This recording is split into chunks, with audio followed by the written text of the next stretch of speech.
or food systems. Yes, you're right. Could take the mic there, yeah. Okay.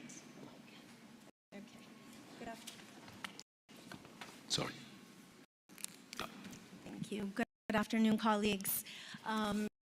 So I will set the stage first before answering this question, and I will highlight some key points that my other distinguished colleagues and panel members will reflect on further. But just to, again, set the stage with some facts and figures. So the SOFI report, which is the flagship State of Food Security and Nutrition in the world report in 2024, reported that upwards of 750 million people suffer from undernutrition, and a further 2 billion people suffer from some form of food insecurity. Thank you, sorry. Of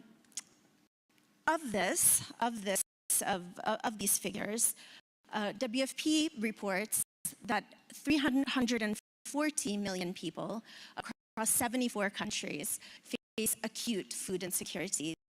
This means that these are people who need urgent external assistance to sustain themselves on a daily basis.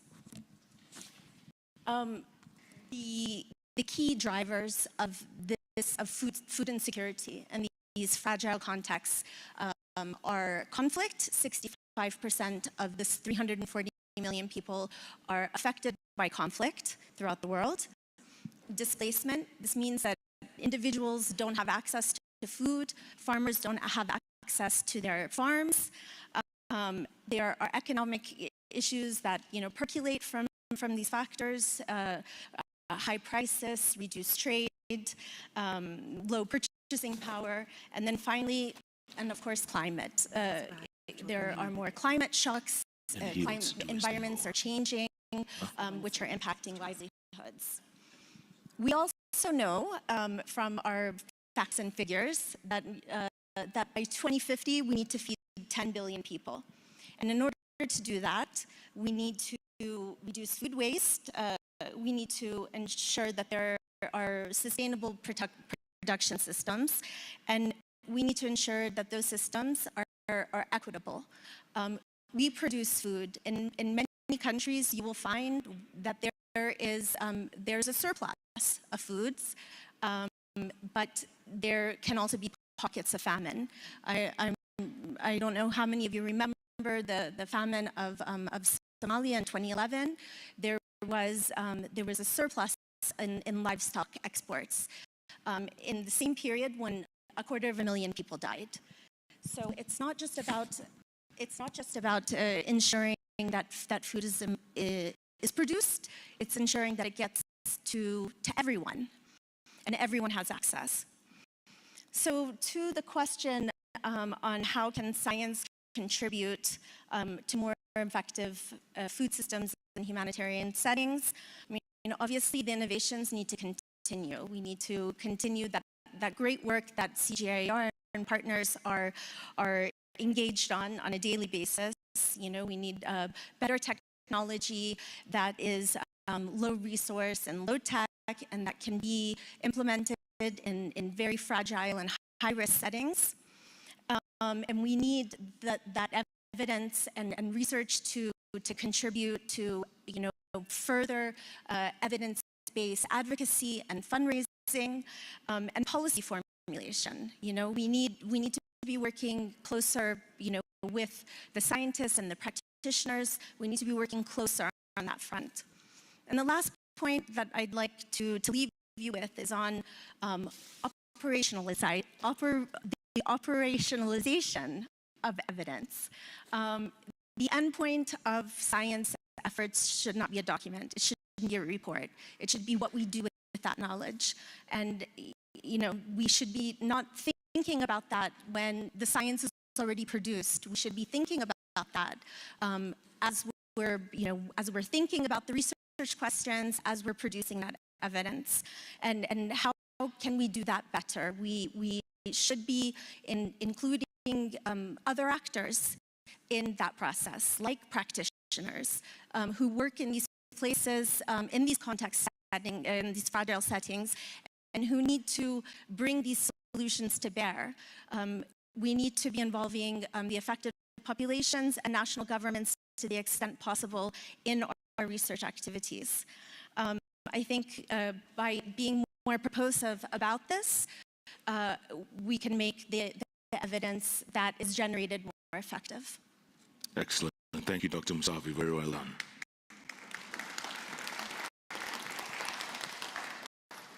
Mr. Lomax, what is needed to connect the dots between agricultural research policy and implementation for the environment? Thank you, Jeff. Can I just make sure that everybody can hear me? Can everybody wave their hands? Okay. Oh, look at that. It's like being in a football stadium. Thank you. Fantastic. Building off what the Daktari from WFP just said here, I think there are three words I'd like to focus on. The first one is relevance. The second one is being demand-driven, and the third one is being outcome-based. I started off within the CG system in 1999. Was I an intern? I think I was an intern. At the International Livestock Research Institute here in Nairobi. From that point, I've been in the business of understanding science and research and applying it in a practical way. First of all, in the private sector, and for the last 16 years in the context of the United Nations Environment Programme. Research is very, very important, but how we use it and how it becomes available and relevant to policymakers and practitioners, so business people and farmers, are really got to be front and center when it comes to our fight against environmental degradation. Science and environment has a very interesting relationship. You only have to look at the way that we've had, 40 years of climate science, and still it's being ignored and denied.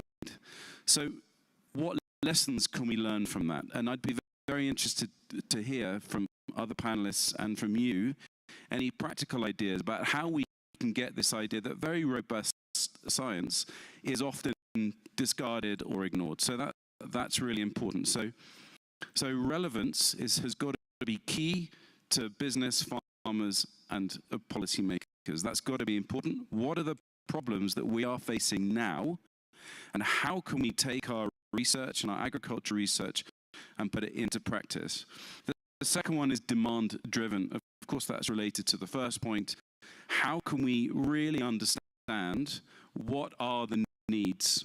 And of course, science is not just about how to make that seed or that cow more productive. It's also about how can we build science into the way we build policies, the way we create policies. How can we bring also social science into the way that policies are built in a consultative way and in a way that they're actually relevant to the outcomes that we're trying to achieve. And the third point, Jeff, is really about being outcome-based. It doesn't matter what we call it. What are the things that we're trying to achieve? And one of the issues that we have within the UN frame is that often people talk about, oh, I'm with agroecology, I'm with regenerative, I'm with organic. And in the end, outcomes are often the same. So we have to really coalesce and be coherent behind the kind of nature-positive, climate-smart, pollution-free activities that we want to see. It doesn't matter what we call it. And if we do that, then I think you'll find many countries getting very much behind these movements towards environmental friendly research policy and practices. Thank you. That's a good point, by the way. Yeah. And panelists, feel free to jump in, like what Mr. Lomax was saying. You know, if you want to comment on what he's saying or what each of you are saying, please feel free. You know, just raise your hand and say, "Hey, I agree or disagree," or whatever it is. Feel free. Don't fear. Dr. Oboko, how can agricultural research institutions better align with the needs of farmers and policymakers to draw impactful innovations? Thank you so much, Jeff, for that question. And perhaps from my side, understanding that I serve as the Vice Chair for the Independent Science for Development Council, perhaps I'll just share some of the insights in terms of the work that we have done for a number of years now, which have also culminated in some of the outputs in some of the journals, and in particularly looking at the work that we've done on inclusive innovation in agriculture. So this led to us really contributing to a special issue in the agricultural system, inclusive innovation, last year. And you can find some of that publication and some of the outputs from the website, the Independent Science and Advice Council. So the question really is at the heart of the work that we have done in terms of what exactly can the agricultural research institutions better align with the needs of the farmers, and what are those needs of the farmers and policy makers to drive impactful innovation. So perhaps before doing that, let me just give an introduction of the ISDC, the Independent Science for Development Council. We are an external panel of experts in science and development subject matters appointed by the System Council. And our mandate really is to provide rigorous, independent science advice to the System Council and the broader CGIAR system. And I'm happy to see some of my colleagues down there, the chairperson, as well as the colleagues, as well as the secretariat. Thank you very much. And one of the main things really that we have learned through that commission work is that innovation works best when it is designed for the specific local context. You know, when we are going out there, you know what are the needs of the farmers. It's not easy to farm in that small, piece of land, and with all these challenges that we have been talking about over the last, a couple of days. So instead of a one-size-fits-all solution, what we have found is that we need to understand the unique needs of the farmers in different regions. I've been very privileged to work in Southern Africa, Eastern Africa, and West Africa, and I can tell you that the needs are varied and they're different. So it's important that we understand and ensure that we understand the local context. And when research is tailored really to those local realities, it is more likely to lead to real impact, so that impactful innovation that we want to see. So what I want us to really underscore is that agricultural research institutions, for them to really align with the needs of the farmers, they need to design research that fits local context. It should be context specific. So that is the first takeaway. And the second one really is about engagement. Inclusive innovation, as we have seen, as we have learned as well, is not just a final product. It is a journey. It is a process that engages local actors, especially farmers. So right from the beginning, right from the start, they are the drivers of diverse innovation outcomes. So farmers are not just recipients of technologies or new innovations that we are introducing, but they should be the contributors and active contributors, to emphasize. So when farmers are engaged right from the start, we get better outcomes, strong ownership, but most importantly, sustainable adoption of those innovations and solutions. So the second point really which I want to highlight is really to involve farmers right from the design, let them be the co-creators, and actually making sure that engagement is central, not optional. So talking about the policymakers, I think that is key, and I'm happy that Mr. Lomax talked about policy and decision-making. That should be science-driven. We have the data, we have the information, but our policymakers, in order for these solutions that are created in the labs, for them to reach the intended beneficiaries, that science that needs to inform that policy should be driven really by, and ensure that the policy gap is then bridged. So the research needs to align with the policy needs and help really to make smarter decisions and inform national strategies, and also guide the research and innovation investments. Currently, there's quite a lot of constraints in terms of funding, but then I think as we work together to ensure that that value chain, connecting that science, it makes that impactful, the impact that we want or we desire. So the evidence and trust between researchers and policymakers need to also be there, because what we want to see is connecting science to policy priorities and decision making. So understanding that this plenary really is about connecting science and providing the enabling environment. We did some work furthermore as ISDC, an extensive literature review, where we understood that there were quite a number of frameworks that are already out there being utilized by various stakeholders. And I want to just mention a few in the interest of time. One being a multi-stakeholder platform where farmers, researchers, extension officers, policymakers, NGOs, and the private sector, they come together, they help one another to solve some of the problems that really are affecting our farmers and the agricultural value chain, and also addresses improper balances, power balances. So these are platforms really that have been found to be very useful and can be used when we are scaling new innovations and solutions. The second example really is about farmer research networks. This is where farmers are treated as equal partners in research, not as just the beneficiaries or the end users, but here they're equal partners in that co-creation mechanism. So these networks, they therefore help farmers share knowledge, learn from each other. This is what is called co-learning and influence policy. So lastly is about participatory innovation development, where farmers, the researchers, and the communities, they work together to test some of the ideas, the prototypes, and solve problems using locally available resources. So this is more of a hands-on collaborative approach.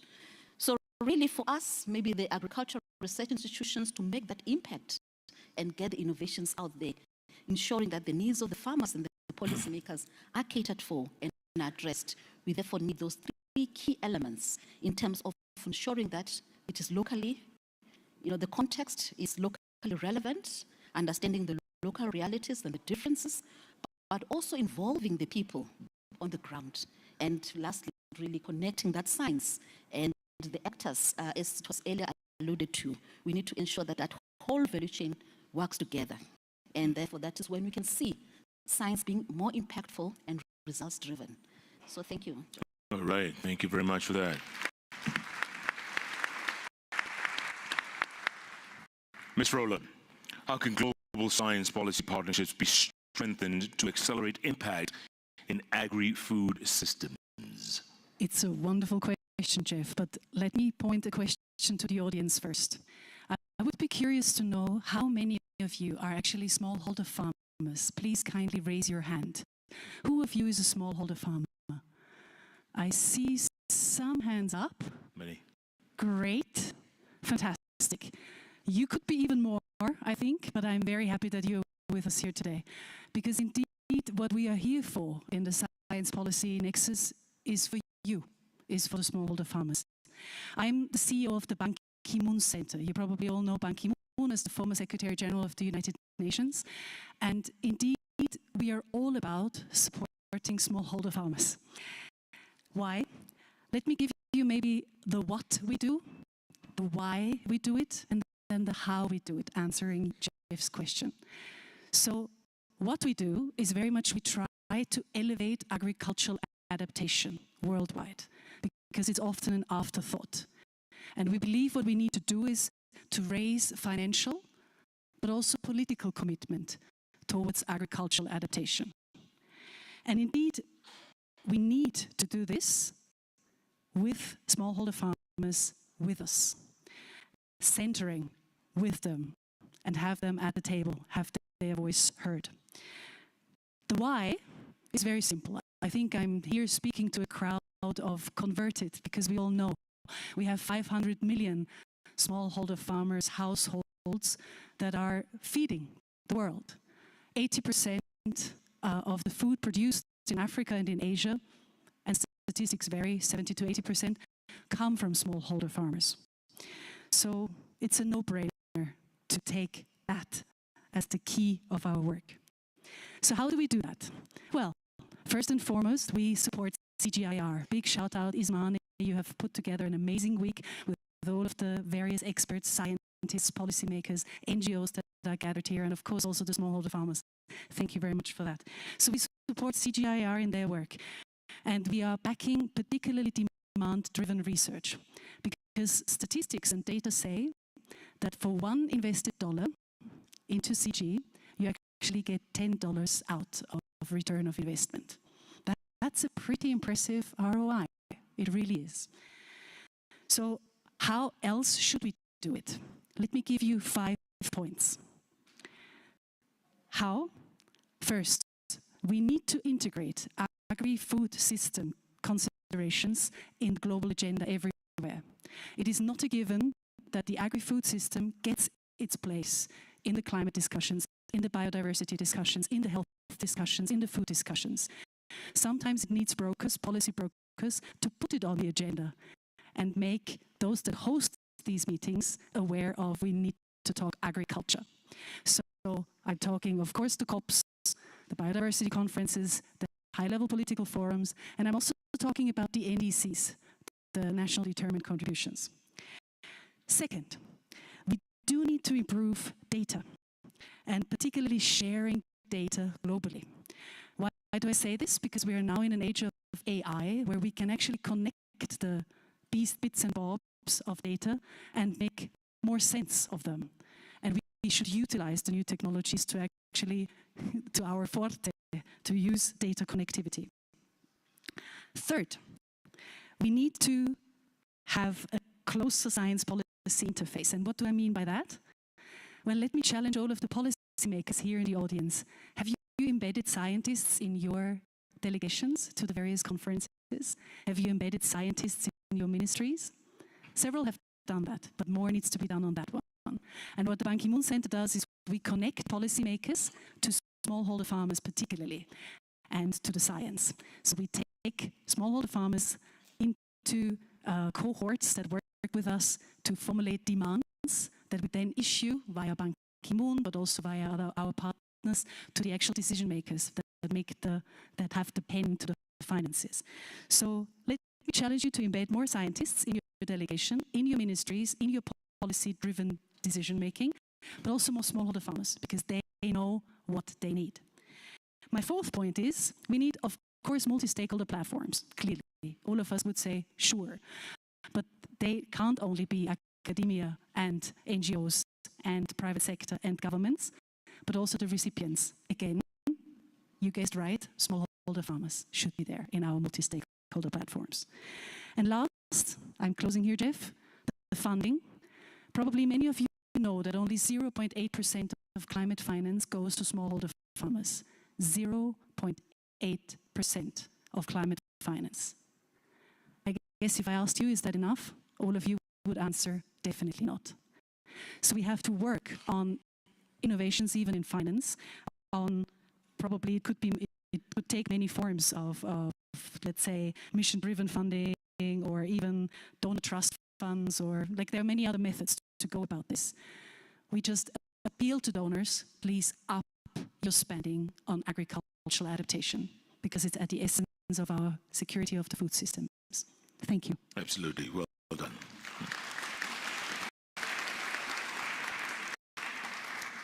Dr. Siraj, all the way out there, if you can hear me, what are some of the policies you are recommending to promote innovation? Thank you very much. First, just a small correction. I don't represent the Committee on Food Security. I must say that just a member of the high-level panel of experts, which is one of the Science Advisory Board to the CFS. That's first precision. This being said, I'm actually, in another hat, I spent half of my life, at least, in the CGIAR. About 25 years ago, 3 centers. I worked with the AGRA-CGIAR, theory, and ICARDA. And then the previous version of ICDC used to be called ISPC. And now I'm back home, part-time small-scale farmer, because one of my last jobs at FAO was actually to be managing the regional initiative on small-scale family farming. So now that I am one of them, I can see the other side of the story. A lot has been said. I mean, to address that question, what are the policies? I've been sitting here for the last 4 days, and I think it's going to be harder and harder to find something new that hasn't been said. But I would like just to highlight 3 or 4 points. The first one is the importance of course it's been said, but it's the importance of public-private investment. Because the amount of funding needed goes beyond what the CGIAR can do or any other institution. So I have the privilege now to be back home working for the University Mohammed VI Polytechnic, a private institution, but we are working closely with OCP. And OCP is present on the ground all over Africa as one of the biggest fertilizer companies. And I can see, not just from the conceptual side, but we can see practically how linking the research, academic and applied research to private sector on the ground can actually deliver faster what we aim to deliver. The second point related to this is actually about innovation, because I thought the question is related not just to science and research, but also to innovation. We need agile regulatory sandboxes to accelerate the emerging technologies. My old days in the CGIAR, we knew, for instance, when you started a breeding program, well, you needed about 15 years or sometimes longer. I know we're trying to accelerate that, but it takes a lot of time. Now, do we have that luxury today? I don't think so. So we need to find ways to bring in innovation and find these new emerging tools to bring in the innovation and link it to the science. The third point, it has been already mentioned by other panelists, is to make sure to bridge the digital divide. Because as we accelerate now the process of bringing artificial intelligence and bringing all the new tools that are emerging, we have to make sure that it reaches those who need it the most, the small-scale farmers. I will not say that enough in this, and we need to find ways to encourage. One way to do this, for instance, that we are doing on campus at UM6P, is to encourage also the youth. And there is a whole ecosystem now across Africa that's really bringing all these kind of startups and innovators. Not all of it succeeds, but a lot of it needs support. And I think by linking that to the research but then done at the CGIAR, I think we can accelerate a bit. The fourth point, I think has been already mentioned, is the finance gap. We do have, I mean, the recent estimates when how much money is needed to deliver on the SDGs, some estimate that to about hundreds of billions of dollars. So how much can we put between now and 2030 and beyond that? So there is a huge funding gap. And again, it goes back to my first point. We need to link this with the private sector investment and find new mechanisms of how to integrate public and private and innovation systems. I will keep it there for now. Maybe we can react later. Okay, thank you very much, folks. Panelists, I'd like you all to remain in your seats while I call up Dr. Pauline Basinga. He's the Director Africa for the Gates Foundation to say a few words. Doctor? Good to see you, sir. Thank you very much, Jeff. For us who, is it on? I think so. And it's rocket science here. Doctor, can we borrow your mic? There you go. In Nairobi, Mike's works only for Jeff, for people who live in Nairobi. It's like we see him. I was with him last night, by the way. It was great news. Thank you all very much. And, you know, so difficult to speak after this amazing panel. So I'm Pauline Basinga, I'm the Africa Director for the Gates Foundation, based here in Nairobi, but I'm standing here for our President of Global Growth and Opportunity, Mr. Roger Voy, who really wanted to be here with our ag team as well, but unfortunately they couldn't make it, given some other engagement that they have. But given that we do have a presence here and in Africa, they wanted me to be present here, along with my colleagues that are here as well. Really great to see CGIAR in action. The brain power of people that you've brought here, including scientists, practitioners, smallholder farmers, to talk about innovation, agriculture, the potential for agriculture to transform life is really huge. And this panel, most of them are our partners. We work very closely with most of you. It's really great to see the work that you are all doing. 50 years of research in agriculture is something to celebrate for CGIAR.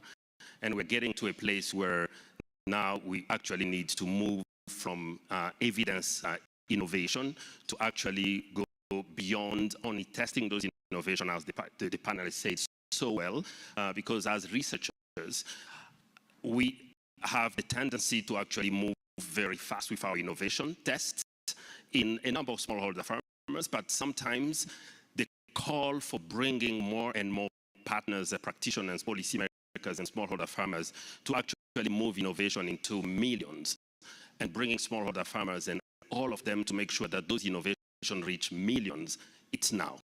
Especially now that ODA funding is decreasing significantly, and we all need collectively to think critically about how to find innovative solutions, how to strengthen South-South collaboration, because there are tons of evidence that has been produced in many countries. Yes, not all of those innovations need to just be transported into different countries because you need to contextualize them, but at the same time, we don't have to replicate those innovations over and over again, because smallholder farmers are actually waiting for an integrated set of solutions that they can actually implement faster and then test them at scale.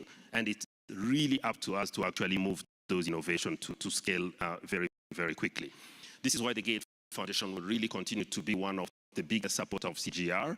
We are not only one of the biggest funders, we are also a biggest advocate for the world to continue to fund research and innovation, because we strongly believe that to tackle productivity is actually when we bring in innovative ways of solving those problems. And then also we've also have in-house a number of technical experts. I know most of you here have either worked at the Gate Foundation or from CGIAR to the Gate Foundation. I can see some of our old colleagues here as well. So we also partner with CGIAR in that sense as well. So I'll just very briefly close by saying that now more than ever there is a need for very strong partnership. This is why seeing the number of people and groups that CGIAR has brought together, now working in silo doesn't work anymore. We are very, very pleased to hear how CGIAR will be signing an MOU with AGRA, because AGRA is working with a number of countries, but at the same time at the country level, we actually need to have a unit of implementation and scale at the country level.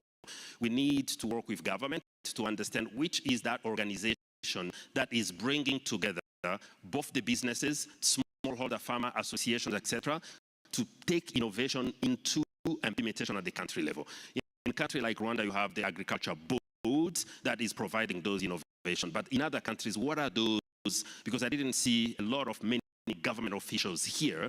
We actually need to work collectively with them, but we also know that agriculture is more of a business. But I'll close by, my colleague from the Ban Ki-moon did a fantastic job on putting farmers in the center. Because, I'm a medical doctor by training, and our unit of analysis implementation is a health facility. Now, your unit of analysis here and implementation is a smallholder farmer. But those smallholder farmers, sometimes I'm really confused by sometimes lack of very effective extension agriculture program, or information that are, sometimes they receive an expert in potato or in maize or in seeds. What they need is a well-packaged information that will really help them face the challenge of climate change, face the information that they need to actually multiply their productivity, but also have access to the market and sell and know exactly what seeds they will plant next season, etc. And it's up to all of you. You have the knowledge and you have the capacity to package that very well so that we can actually multiply. I'll close here by really thanking you and assuring you for the Gate Foundation strong partnership now and in years to go. Thank you. Dr. Pasinga. Yeah. Before I let you go, Dr. Pasinga, and you are the man of the hour right now, the question is, why do you choose to fund so many people in this room? Why?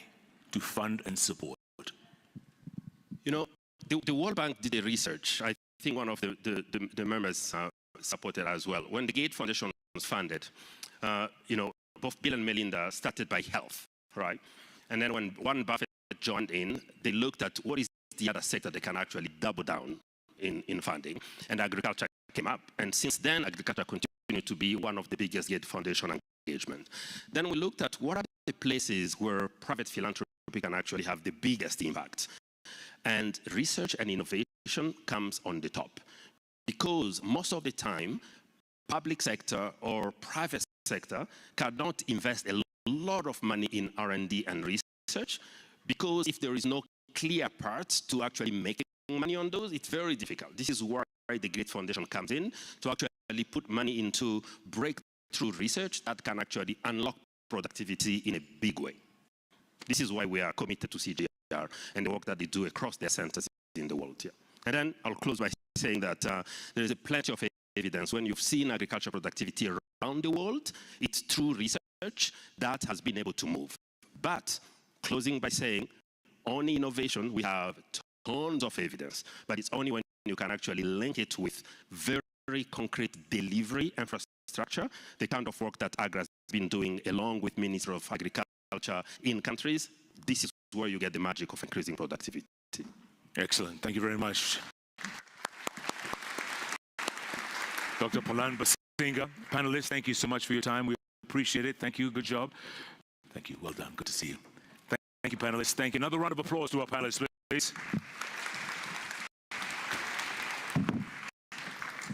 And now it's on to catalyzing solutions to all these challenges. And I'd like to call on stage Ms. Alice Rueza, President AGRA. Mr. George Richards, Director Community Jamil. Mr. Santiago Albacoral, Vice President, Programs and Partnerships, IDRC. Ms. Katie Taft, Communications and Engagement Lead at Gates AG1, no AG1. And Ms. Valerie Verdier, CEO, French National Research Institute for Sustainable Development. Welcome. Welcome.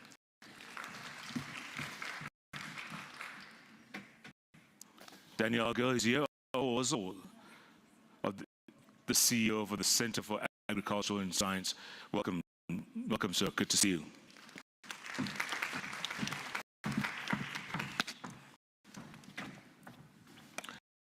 All right, Ms.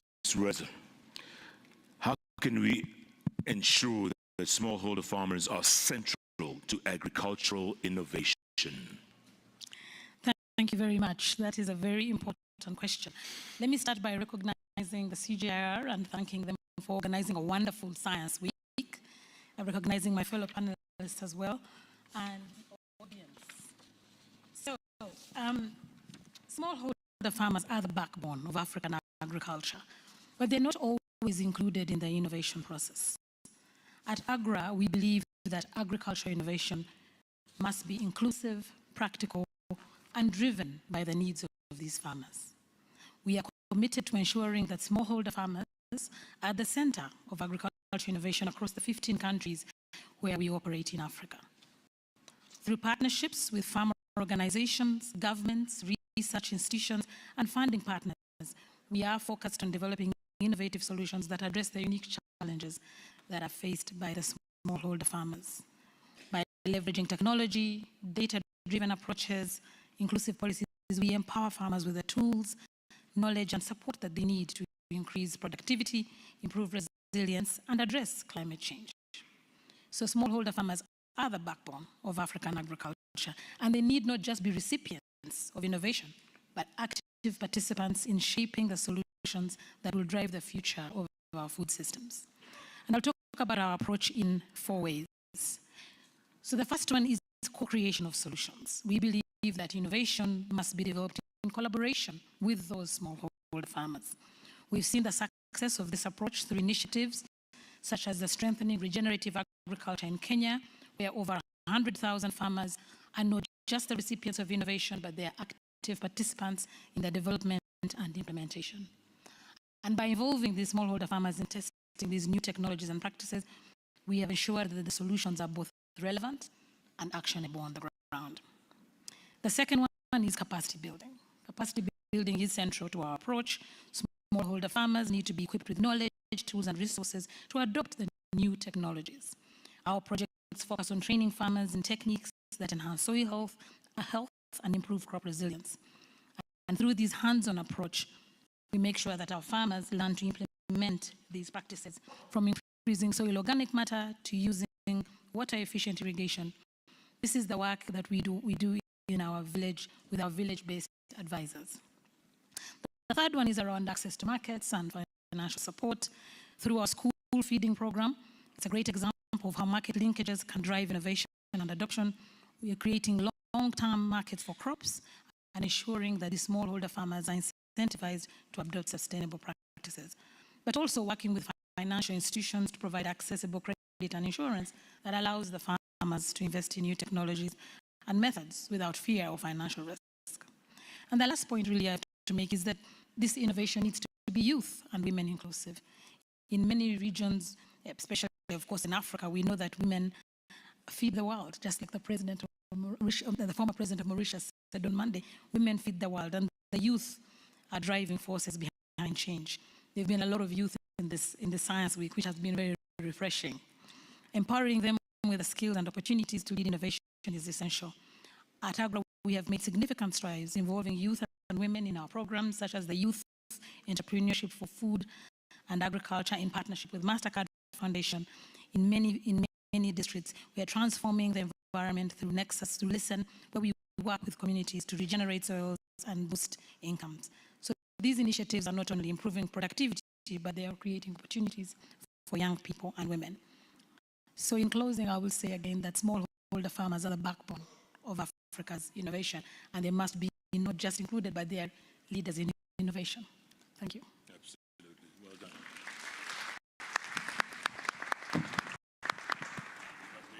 Congratulations on your new role at AGRA. Thank you very much. Congratulations. Yeah. Well done. I do want to recognize that my predecessor Agnes is in the audience. Dr. Kalibata. All right, Dr. Elgar, what role does open access agricultural knowledge play in empowering farmers and researchers?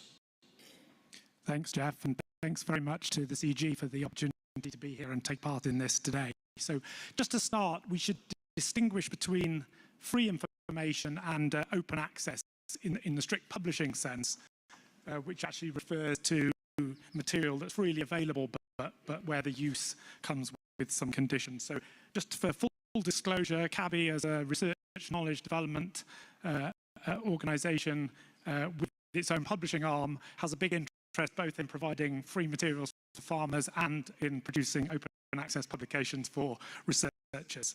So let's start with farmers. So looking at farmers, for farmers in lower income countries, the focus is generally on free practical information. And there's good evidence that when smallholder farmers get access to good information, they make really effective use of it, even in very resource-constrained settings. And in our PlantWise Plus program, which has now engaged around 60 million farmers, we see advice adopted and translated into really tangible gains in yields and incomes. And I think for me, PlantWise Plus really highlights two key criteria if free information is going to be empowering. So first, it needs to be trusted, high quality and relevant to the farmer's specific needs and local conditions. And two, the channel by which the information is shared is just as important as the information itself. It's got to address barriers to access and uptake around things like literacy and language, internet access, and for different groups, such as women farmers, for example. Now, in PlantWise Plus, we have a model where it's a heavily demand-driven model for providing advice, and the advice is continuously improved by capturing the experience of farmers themselves, something we've heard a lot about the importance of from previous panelists, so that it remains relevant. And on top of that, that advice and information is delivered via a range of different channels, which allows those access issues to be tackled head on.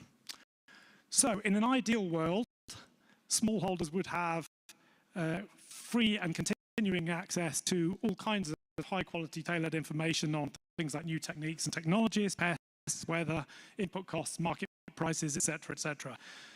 But to maintain most of those requires continuing investment. So the issue is, how can we deliver those in a situation where farmers have limited ability to pay for them?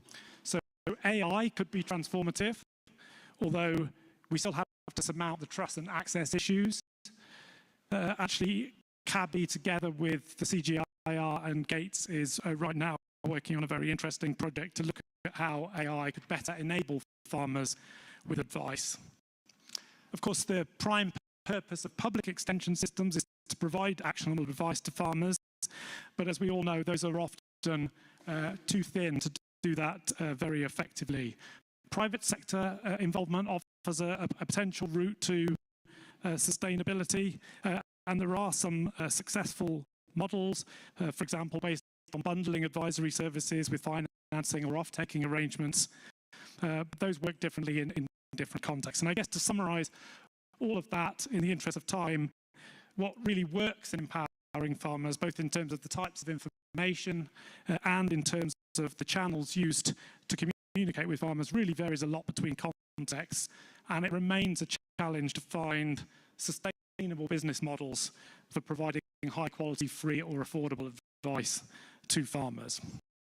So just turning to researchers, open access publication has no doubt widened access to the latest studies, data and innovations, which really helps to ensure that new developments spread more rapidly, and that helps to seed further innovation around the world as well. And that's, of course, especially empowering for researchers in lower income settings who might otherwise lack access to that research because of the high cost of journal subscriptions. Open access publications are typically peer-reviewed and curated to ensure that they're high quality and trustworthy. And of course, that comes at a cost. And in the case of the open access model, that cost is borne by authors paying publication charges. But most publishers, and I'm happy to say this applies to CABI as well, waive or considerably reduce those charges for researchers from lower income countries to ensure that there is equitable access. That said, there are still many issues to do with bias and underrepresentation in the output of journals, plus the sheer increase in the volume of publications growing every year just makes it difficult for researchers to keep up with all this information. And so, in part to deal with that, we're collaborating with the CGIAR and others in the Juno Evidence Alliance, which uses evidence synthesis to support researchers and policymakers with a good overview of the balance of evidence on any particular subject.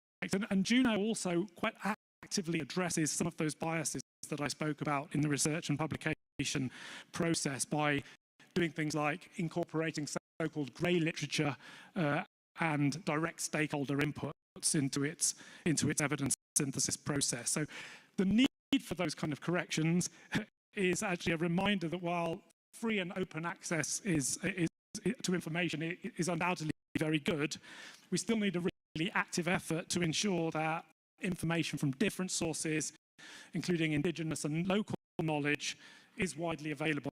And just looping back to where I started, that's really essential if the information that's going to reach smallholder farmers is actually going to be relevant and empowering of their needs. Thank you. All right.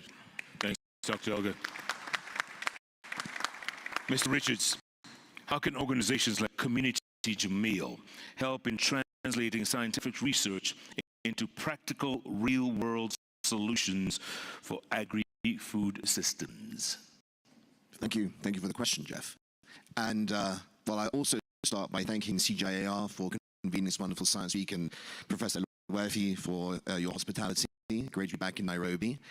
Well, first of all, I think it needs to be said that organizations like Community Jameel, philanthropies, need to hold the course in supporting scientific research, and we're very proud to be supporting a couple of CG centers, the work of the Jameel Observatory here in Nairobi at ILRI, and the work of IFPRI around modeling food trade vulnerabilities.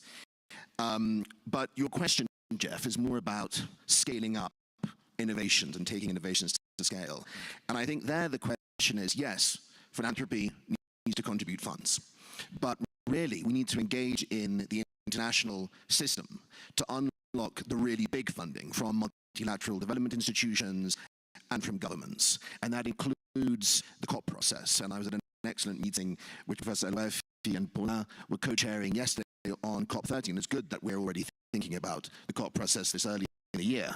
When we look at climate finance, and the colleague from the Ban Ki-moon Center pointed out that climate finance only 0.8% reaches smallholder farmers.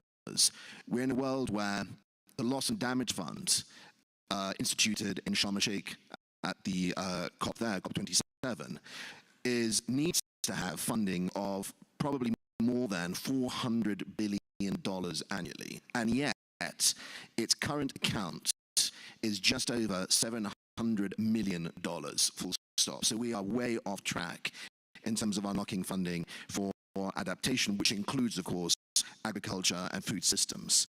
Just the other week, Community GMIL colleagues were in Paris for the Nutrition for Growth Summit, and there was, of course, an important series of announcements that led to a total of $27 billion being allocated for nutrition work, which is good, but we need more, and it needs to be science-linked and science-oriented. And I think that my colleague Uzma Suleiman, who's the Associate Director of Community GMIL, was influential in ensuring that the data and AI components of the recommendations of the International Advisory Group were incorporated at that Paris summit.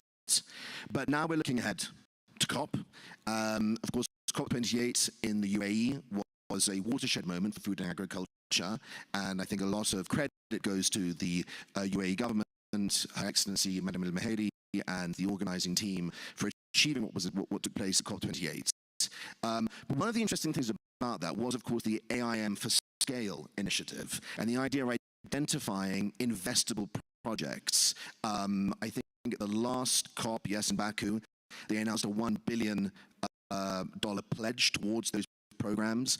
Gates Foundation was involved, Community GMIL was involved in that, and I think we really want to see more of those kinds of investable projects in the future. It's great that Brazil is already thinking along those lines. I was just in Brazil the other week meeting with representatives of the COP30 presidency, and they are launching a new initiative called the Food Systems Transformation Science and Philanthropy Advisory Group.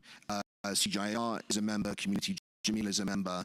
I think this is a great example of how, to your question, Jeff, organizations like ours can work with scientists and research institutions like the CG system together to try and unlock more climate finance for food systems transformation. Thank you. Nice one. Thank you. Mr. Abba-Corral, how can international partnerships and research funding mechanisms be leveraged to promote biodiversity and resilience in global food systems? Thank you for the question, Jeff. And I think we are going to go from George's big numbers to how we can move it. Yesterday, actually, I think it was in one of the panels, somebody, I think it was Ruben, was saying partnerships is not only about money. And I think he was really on target on that one, to the point that, for instance, IDRC strategy, a partnership strategy is coming to an end. Actually, it came to an end last month, and we are not renewing it, because it's not about partnerships, it's about alliances, and how we mobilize alliances to do different things in different ways. And I think one key element is going to be right now how together in those alliances can we influence and inform those global debates into the value of research for development, and how we bring those global discussions and policies into the reality of the smallholder farmers. And the problem in that is that the traditional approach of partnerships has been, let's put together some money to do something on research. And we were working for 10 years with AGRA-CGIAR and IDRC in cultivating Africa. Great results, great projects. Many of them, actually, we have been able to even enjoy them when we are in this week. Or with Rockefeller mobilizing food systems that are healthier, et cetera, et cetera. That, in many cases, is being disconnected from those big conversations. And actually, I think this is an opportunity to reflect on, as we make all the pledges and asks that George were mentioning, what do we need to change in how donors, researchers, and investors and finance work together? Because if we think that by bringing new money, but we keep doing things in the same way, is going to change anything. We are going to be constantly asking for more money. I'm going to bring 3 critical elements that we are seeing in IDRC that need to change. And I can kind of was trying to do a 3 I's about how we change indicators, how we change imperatives, and how we change incentives. The first one is about the indicators. One of the reasons that the Green Climate Funds, for instance, are not able to scale up many of the research and many of the small projects is that the indicators that the Green Climate Funds or other funding are looking to make a project bankable are not the indicators that in many cases those projects are measuring. So we are bringing the funding after the fact that we have done the work. It's a conversation that needs to happen much, much sooner in the process of research. And in that element, we will be able to build elements, indicators that we can measure, that we can prove the investors that that investment is the right one. And right now, we do it too late in the process. The second is about the imperatives. We need to bring no traditional actors to the discussion. I think Daniel was mentioning the role and the value of indigenous and traditional knowledge. But our infrastructure, our structures, our grant mechanisms are not always ready to put the money on those institutions that are bringing traditional and indigenous knowledge into action. And that's when I see we need to change the imperatives. And that, in the case of IDRC, we are even looking at our own granting mechanisms to allow the non-traditional suspects to be part of the conversation. And the last one is the incentives. And the incentives of whom? The incentives of the research community and the incentives of the donors. We are asking for the whole week to work better together, to have multi-sectoral engagement, to have how they call it, the transdisciplinary, thank you, transdisciplinary approaches. And we know that that's the only way that we are going to be able to resolve the challenge that we have ahead. However, the incentives of researchers are not to participate with others. You are a co-investigator, your tenure track doesn't get as much points as you are a principal investigator. If you publish in a journal that is not aligned to your field, you don't get that many points. So we are forcing with changing those incentives. The same thing for the centers. In the case of the CG or element, we are asking them to work together, but how we are incentivizing them to work together. Those 3 I's need to be challenges. I remind indicators of what we measure, imperatives in how we force people to work in a different way, and incentives that really bring people together around working. So thank you so much. Absolutely, thank you. All right, Mr. Aft, how are you working to accelerate the development and delivery of agricultural innovations for smallholder farmers? Great question. I'm going to answer it, but first I wanted to say it feels great to be back with the CG. I feel like all roads lead to CG. You know, I cut my teeth early on in a CG center. I won't tell you which one, but I can tell you I learned a lot about crop wild relatives. So there's a quiz for all of you. So I'm here actually representing my leadership, Dr. Joe Cornelius, a soil scientist. I can't get rid of the scientists. I surround myself. I'm not one myself, full disclosure.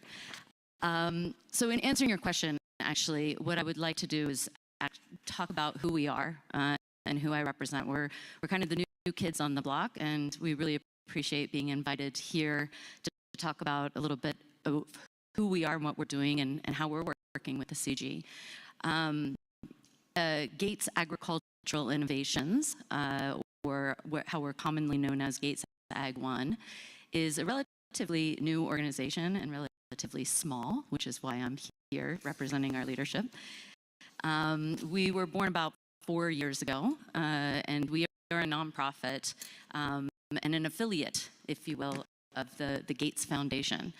So we work very closely with our Gates Foundation colleagues to complement the work they're doing. I guess if I should clarify how we're maybe little bit different is that it really goes to our very laser focus remit on crop production that benefit smallholder farmers. So if you traditionally, the private sector is very good at crop development, but their focus primarily is on a few cash crops and for commercial farming.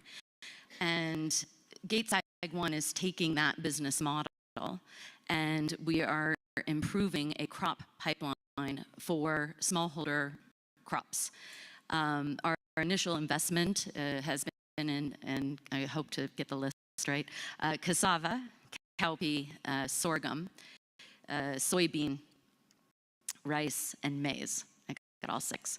And so that's been our initial investment into those crops.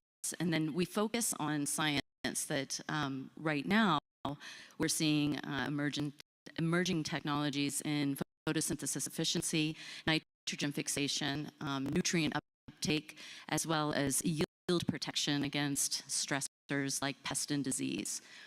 So that's our focus. But if I could just give an example of how we work by taking one of our core crops that I mentioned before, cowpea. Here in Kenya, I've realized with all the engagement I've had with a lot of the students that have been here, they ask a lot of tough questions. But primarily they don't know cowpea. Cowpea is not so familiar here in Kenya. If you have a chance to speak with your Ghanaian or your Nigerian colleagues, they will tell you how important cowpea is for their diets. About 200 million people depend on cowpea. Oh, I've got a visual representation. I wouldn't be a good communication person without some visual representation here of cowpea. So we are part of an alliance. The name is the Alliance for Cowpea Improvement in Africa, or AGRA-CGIAR, as we've branded it. And we're not just resourcing this alliance. The way that Gates Ag 1 works is we are in it, partnering, leveling the playing field with our partners. We partner with the Institute of Agricultural Research in Nigeria, the Savannah Agricultural Research Institute in Tamale, Ghana, as well as researchers and scientists from the US, from Australia, and also our partners here in Kenya. And this alliance works as that crop development pipeline. And we're working with them at all levels. So when we're looking at not just the science, but also the regulatory framework that we need to work with. Making sure communications, for example, we have a communications group across the alliance, and we work as one unit to have our one message, which is really important, if I could just say from a communication perspective, to ensure that we are really demystifying the science, but also really counteracting that misinformation that's out there about science. And so it's really important as communicators that we are collaborating. So that's a little bit about how Gates Ag 1 works. And essentially, we're technology and partner agnostic. We're going to get whatever toolbox of technologies we can and whatever partners we can to ensure that we are ensuring that acceleration of the crop in the pipeline to get it into the hands of the smallholder farmer, but also making sure we have that business mindset to make sure that we're progressing as fast as we can. I'll stop there. All right, thank you, well done. Ms. Verdier, how can international research collaborations strengthen agricultural innovation to address global food security challenges, particularly in the global south?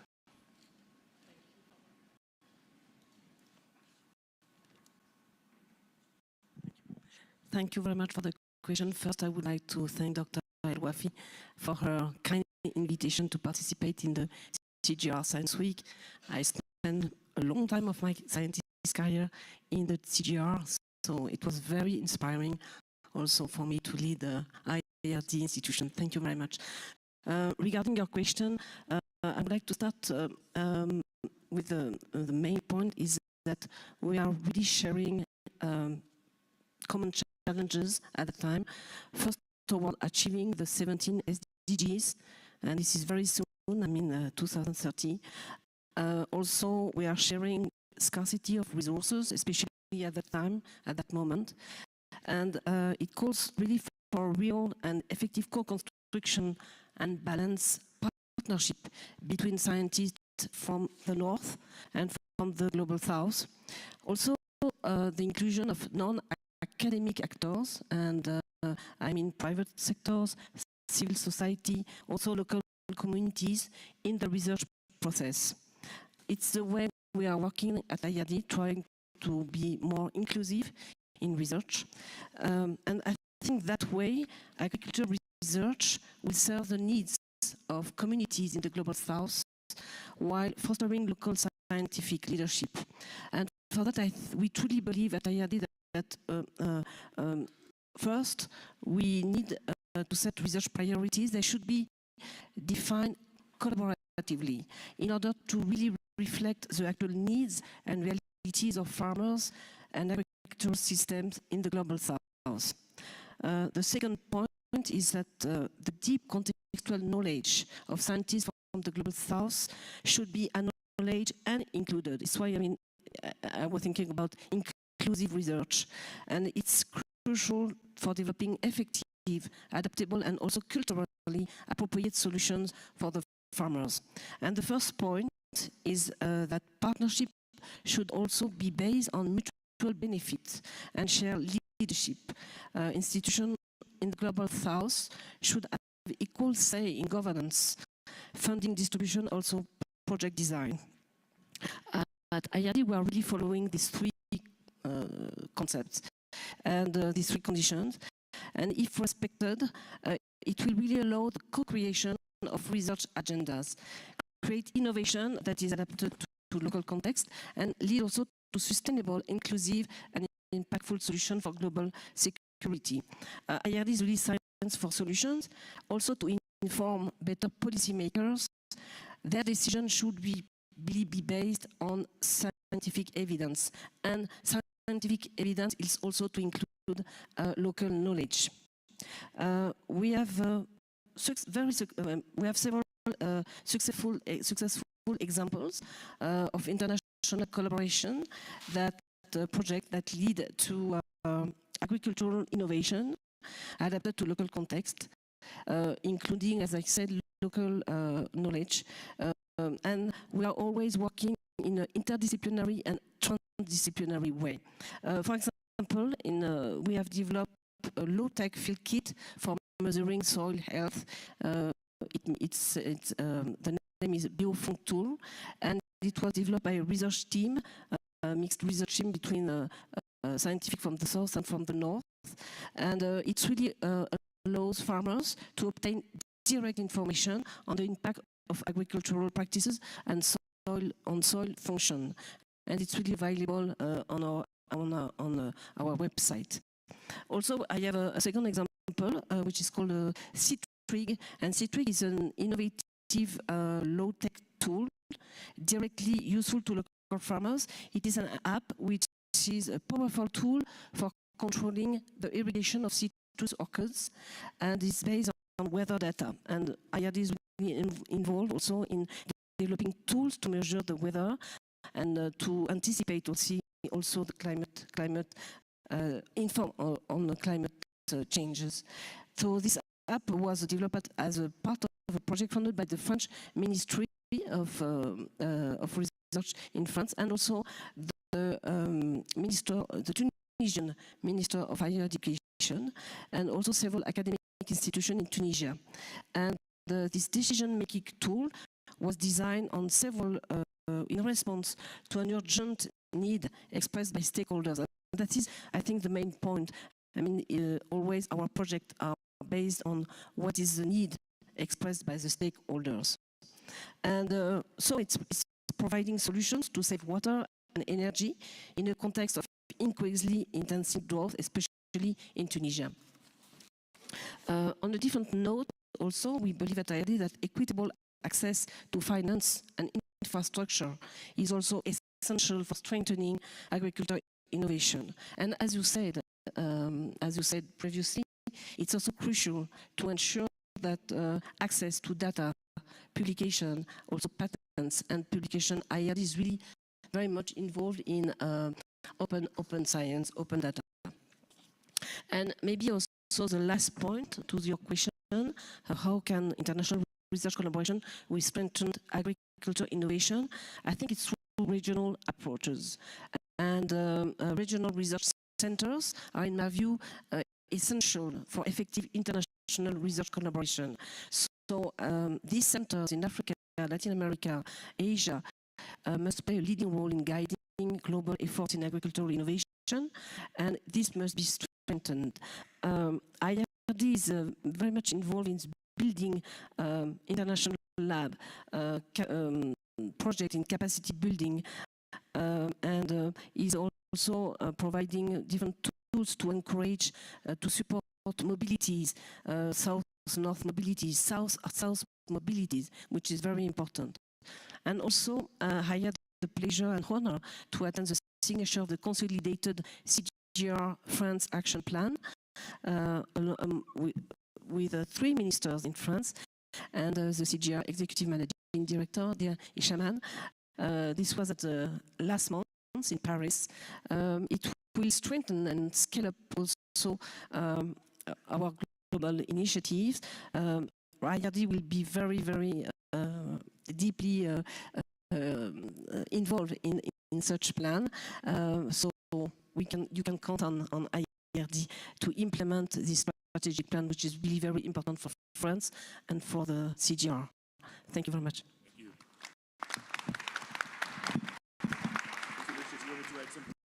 Yeah, just very quickly, I was just reflecting on Santiago's wonderful 3 I's, and I thought maybe to take the liberty of adding a 4th, which I think should be imagine. And I think we need to think big. And when I listen to the wonderful co-panelists and all of the sessions here at CGIAR Science Week, you know, we're working on big issues. The research that CGIAR scientists are doing on livestock and crops feed millions, if not billions, of people. And to scale those up and to reach the people that we need to reach, we need a lot of money. And the numbers that we're talking about are eye-watering and almost impossible to fathom. But we need to work together, science and philanthropy, to unlock the funds required to take these innovations to scale and ensure that we can safeguard food security for billions of people on this planet. Thank you. Once again, round of applause to our panelists here, ladies and gentlemen. Thank you very much. Well done. I'd like to ask all our panelists, thank you very much. You can take a seat. Ms. Rueza, I'd like you to stay behind for just one more question. And the question is, I understand we have a big announcement coming. Why does AGRA want to work with CGIAR, and on what? Well, AGRA and CGIAR bring complementary strengths to the table. CGIAR is a global leader in cutting-edge research and innovation. AGRA is rooted in African soils, working side by side with governments, local institutions, SMEs, and farmers to deliver impact. So together, we bridge the gap between science and the land. Now, on what? Absolutely, fantastic. So on what? First and foremost, we work together to scale proven research and technology. We work together to accelerate the uptake of the CGIAR's developed technologies through AGRA's country platforms, particularly in priority countries where we both work. We also work together to strengthen the enabling environment, that is joint policy and institutional engagements to create fertile ground for innovations to thrive. We bridge research and delivery, facilitating collaboration between scientists, private sector, and national agricultural systems to drive inclusion. And then we also really push for youth and women in agriculture. I can't say that enough. Women feed the world. This partnership will prioritize youth-led innovation, support women farmers and entrepreneurs who are the heart of resilient food systems. And then together we'll support Africa's continental agenda. As you know, Africa recently signed this new comprehensive Africa Agriculture Development Plan in the Kampala Declaration, and will support that and the broader 2030 targets. And why now? because the world is at a tipping point. Climate shocks, conflict, economic instability, the crumbling of the international financial architecture, as you can see, all threatening our hard-won development gains. But as you know, Africa is not a continent of challenges. Africa is a continent of solutions. So bringing together the science of the CGIAR, the delivery and the policy, in this partnership, we are poised to accelerate a transformation that is inclusive, sustainable, and farmer-centered. This is why we are here, to give our farmers, young and old, the tools and the technologies and the support they need to thrive and not just to survive. Let this be a beginning of a partnership that turns possibility into progress. Absolutely. Thank you. Thank you. All right, I'd like to invite Dr. Ismahan Elouafi, the Executive Managing Director of CGIAR, and we're going to do the MOU right here, live on the stage. Thanks, guys. Thank you. Thank you.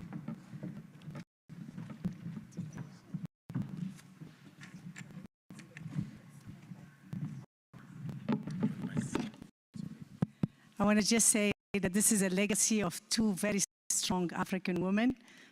Thank you very much, Agnes, and thank you very much, Alice.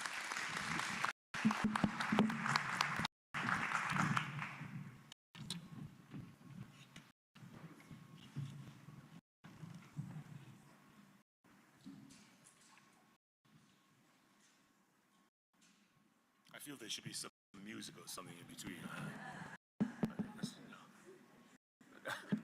Dr. Agnes, what do you think? There should be some music, right?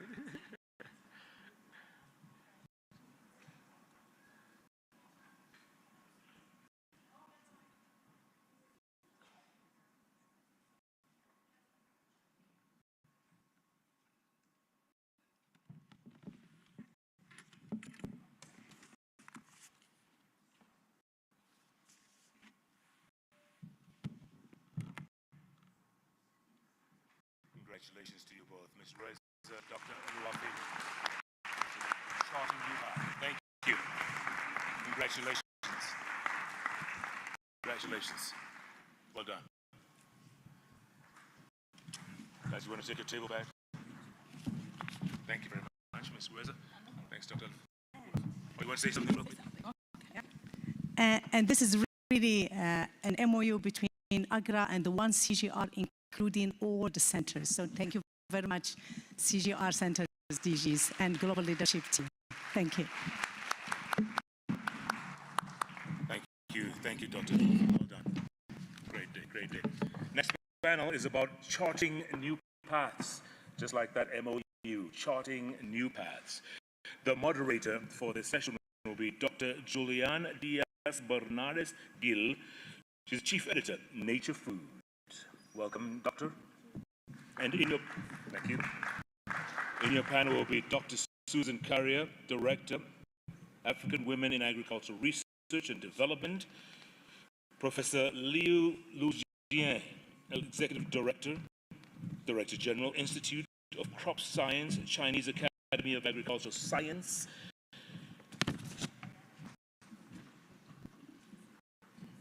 Dr. Adegbole Adesogun, Professor of Ruminant Nutrition, Associate Vice President of Food Science Institution, and Director of Strategic Partnership for the Food and Future Innovation for Livestock Systems, University of Florida. Dr. Juliana, it's yours. Thank you very much. Good afternoon, everyone. Thank you for the very kind invitation to moderate this session. It's a real pleasure to be here. I would like to, before we delve into the first panel, I'd like to remind everyone, just to put things into context, that this is one of 3 discussion panels under segment 2. So I think we're going to cover so much ground, it's good to connect the dots. So in segment 2, the idea is that we reflect upon innovative and forward-looking approaches to some of the key challenges faced currently by global food systems and global agriculture.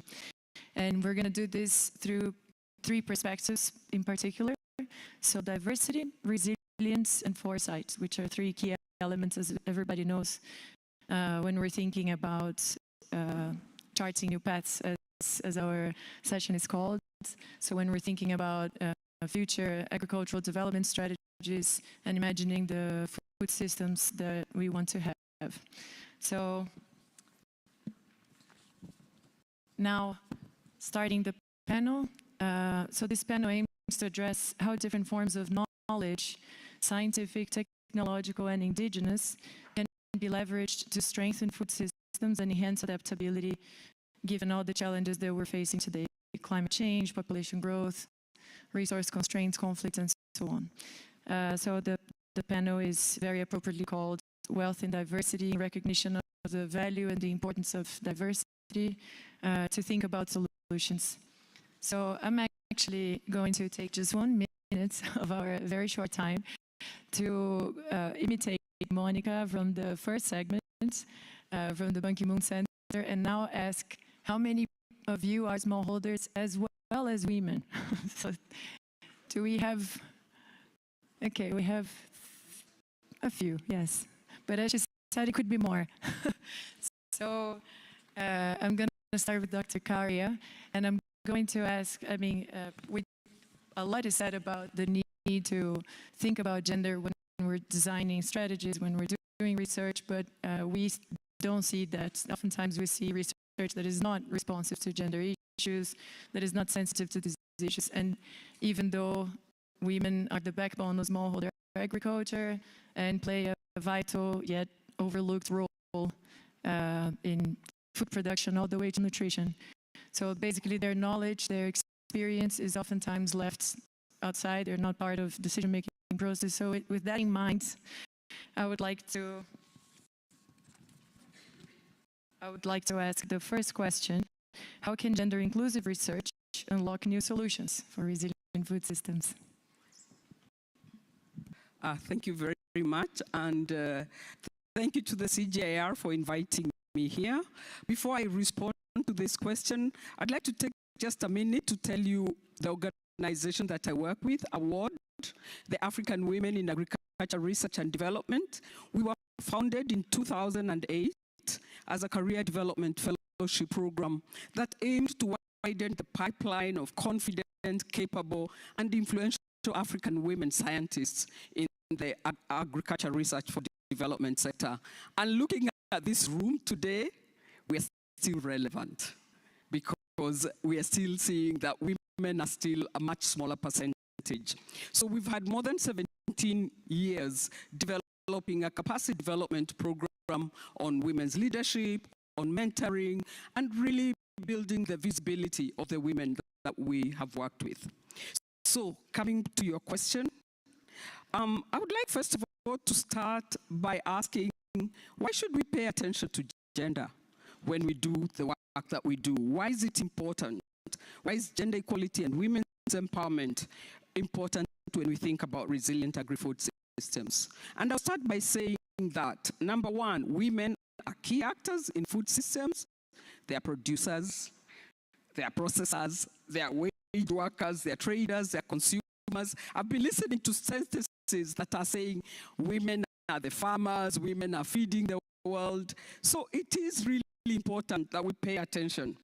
And I want to give you some justification from a report that we are currently preparing. It's called The Status of Women in Agri-Food Systems in Sub-Saharan Africa, which is a report prepared between us, FAO, the CGIAR, Gender Equality Accelerator, IDRC, and Natural Resources Institute, that really highlights, number one, the important role that women play in agri-food systems and some of the challenges that they face. So the report finds, and these are very preliminary, we'll be launching the report later this year. It says that 71% of working women in sub-Saharan Africa are employed in agri-food systems, compared to 66% men. Women make up 49% of the agricultural labor force in many sub-Saharan African countries. Actually, this number does rise in some of the countries. However, despite this, they face substantial challenges. When you look at women's access to land, input services, financial services, ICT, they always are lagging behind men. And I'll just take a few examples. When you look at employment, while it's crucial for women's livelihoods, we find that their roles are often marginalized. They are likely to be worse than men's. They are in the informal sector, that's not documented. They are making less money than men for similar work, and often facing gender-based violence and many other challenges.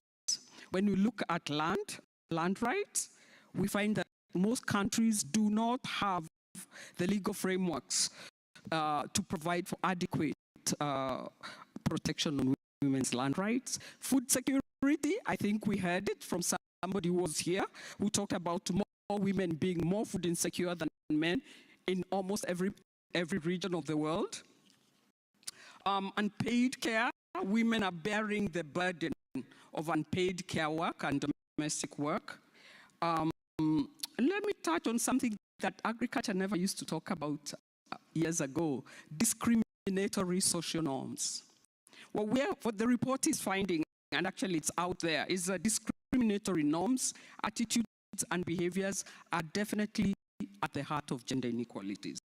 And finally, the place that's very close to my heart, gender disparities in women's participation and leadership in agri-food systems research and development. And we know there is a large gender gap in research capacity and leadership in agri-food systems. So in response to your question, I would say that gender-inclusive research can help us to unlock solutions for resilient agri-food systems if we pay attention to addressing these types of gaps. I hope I'll have more time to talk about some of the strategies. Thank you so much. I hope so too, because this is this is such an important and very, very relevant topic. But now we're going to shift a bit the focus to traditional crops and indigenous knowledge, another very important element of diversity.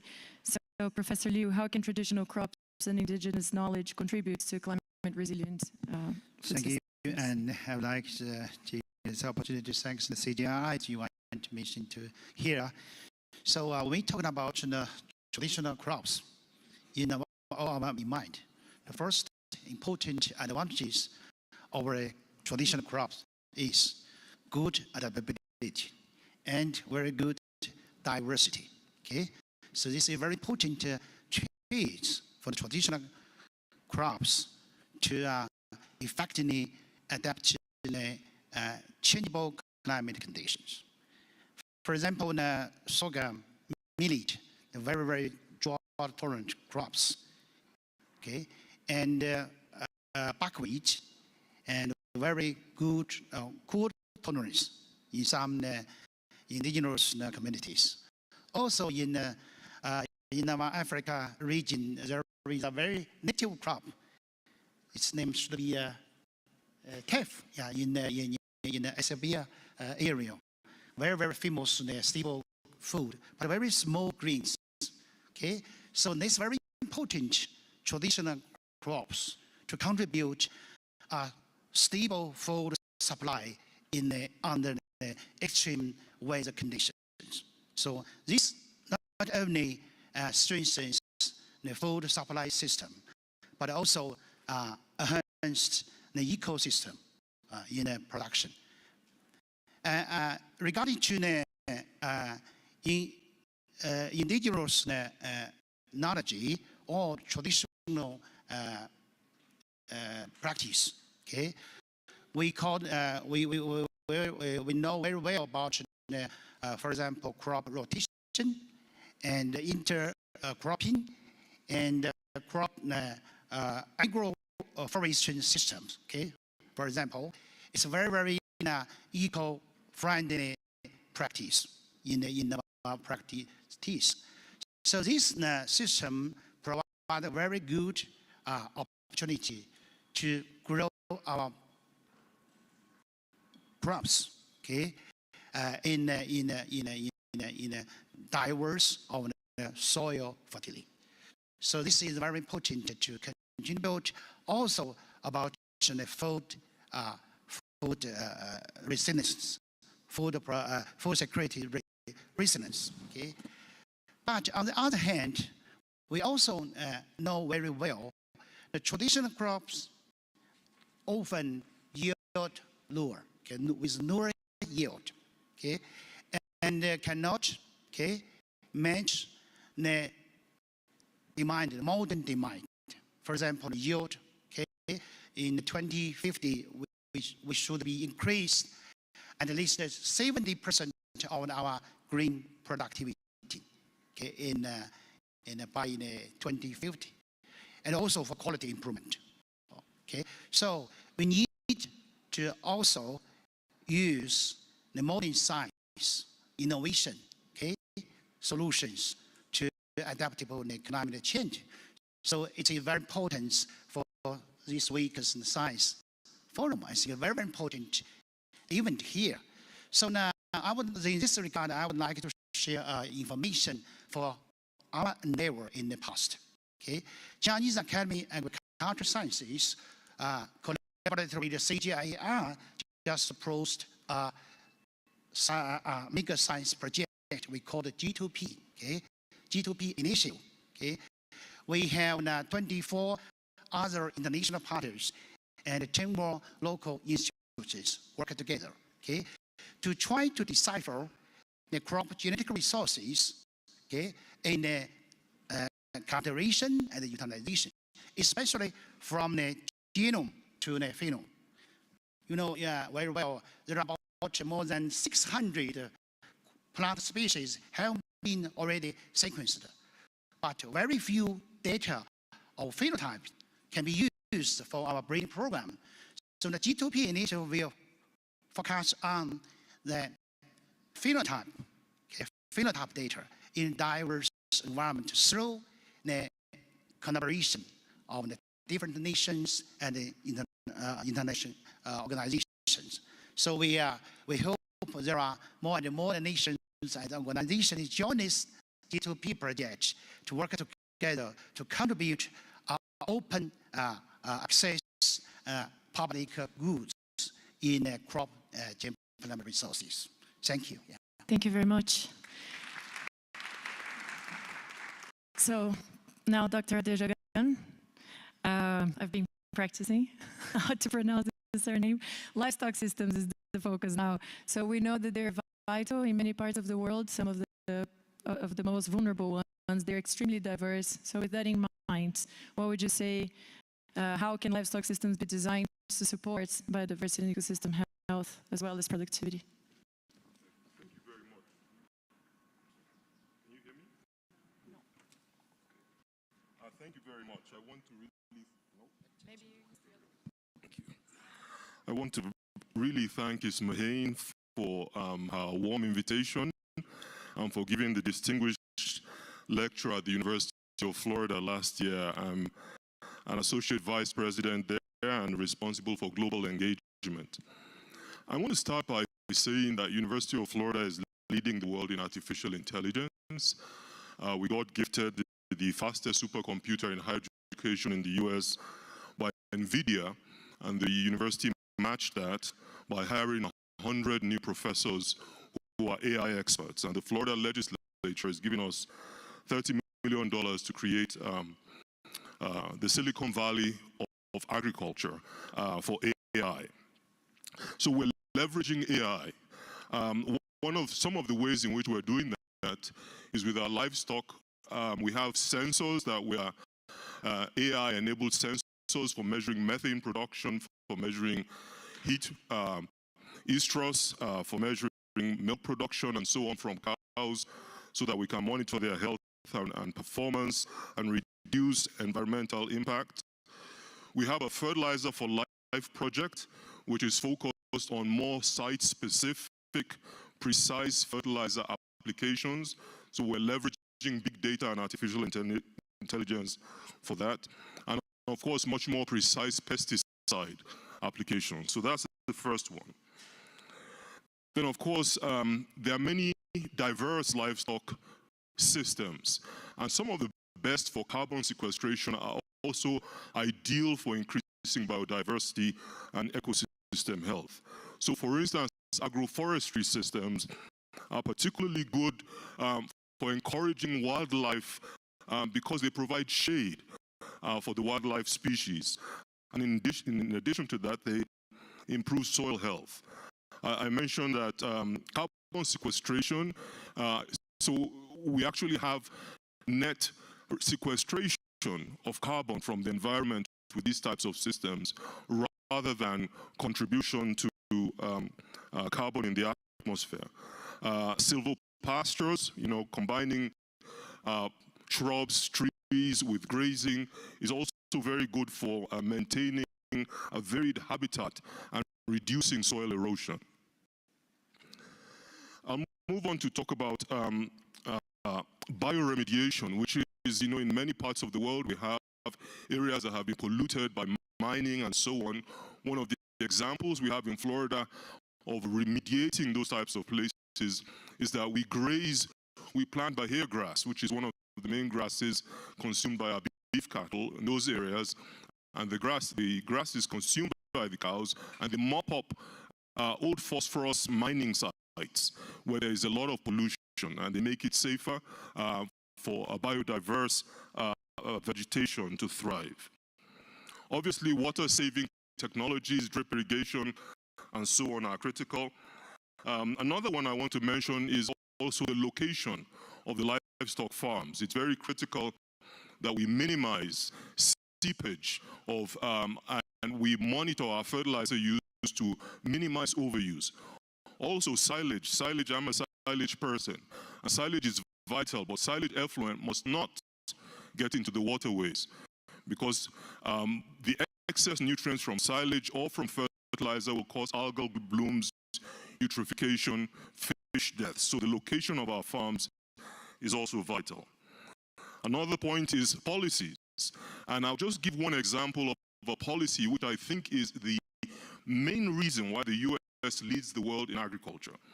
And that's the land grant system. Our university is one example. 200 years ago, the legislature in the US passed a law that land must be set aside not just for teaching, not just for research, but for extension. Land and funds to educate the children of the common man. And one of the most transformative aspects of that was the extension component, where faculty, professors, lecturers, call them what you may, are tenured and promoted based on the impact they have on the farming community. It's not based on the number of publications, it's not based on number of grants, conferences, it's based on how did you improve the performance of farmers. Many of us in this room are researchers.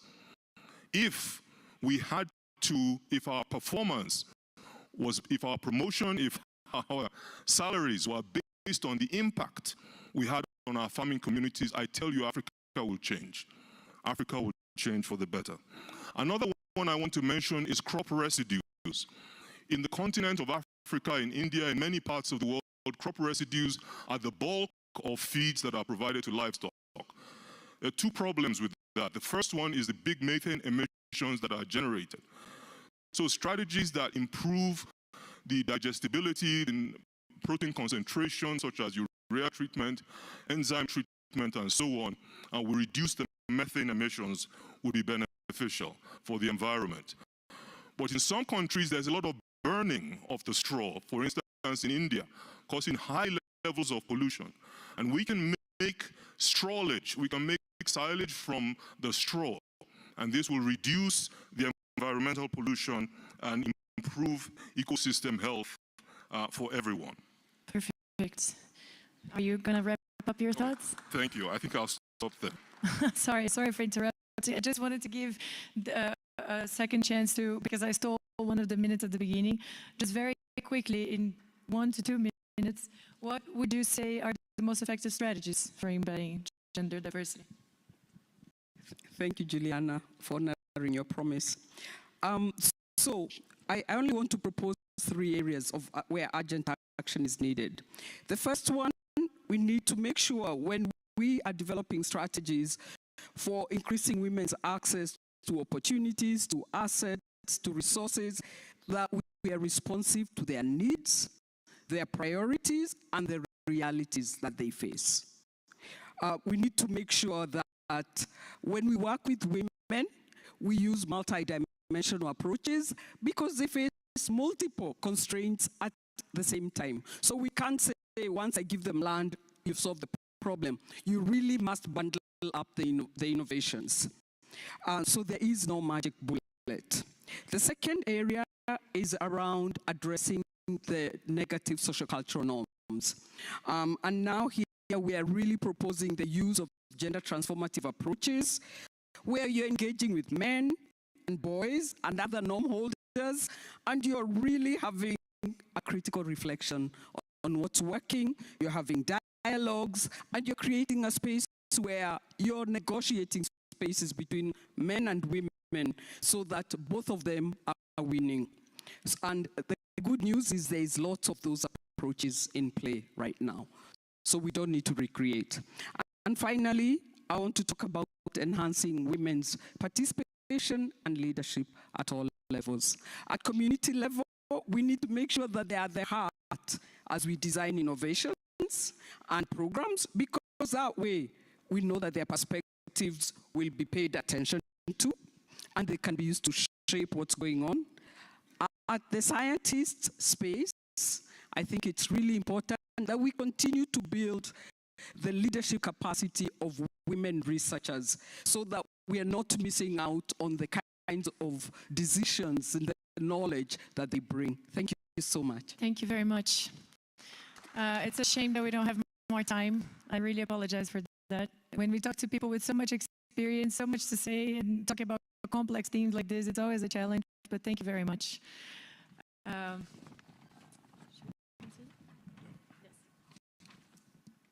Thank you, Dr. Juliana. Thank you, panel. Let's give our panelists another round of applause, please, ladies and gentlemen. Thank you.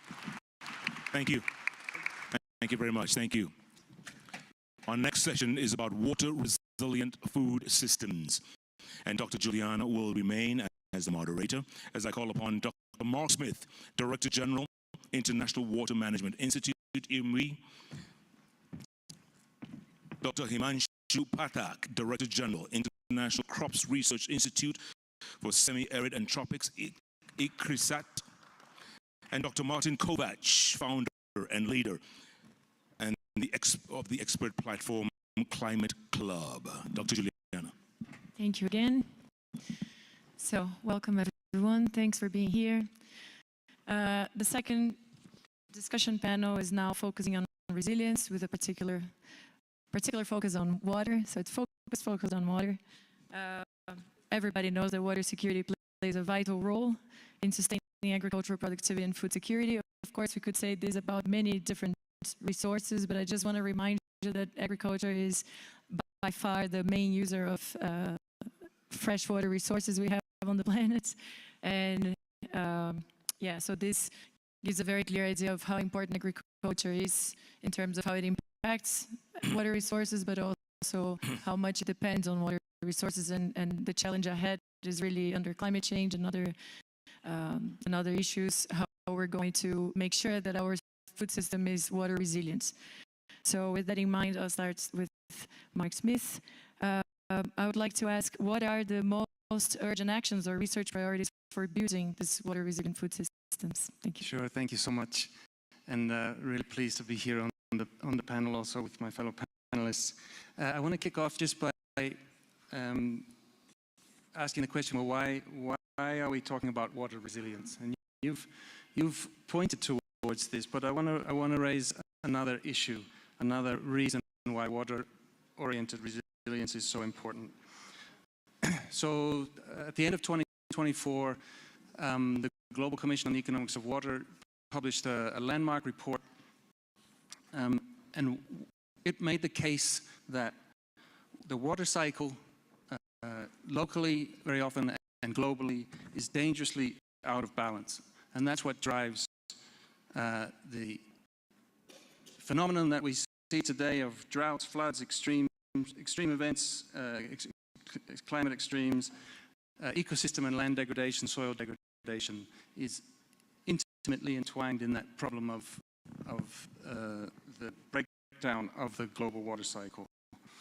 It's tied, of course, also to climate change. And climate change is fundamentally water change. So if we're going to build resilience, we have to tackle water. In research and innovation for resilience, as we approach that problem, we have to also test our assumptions.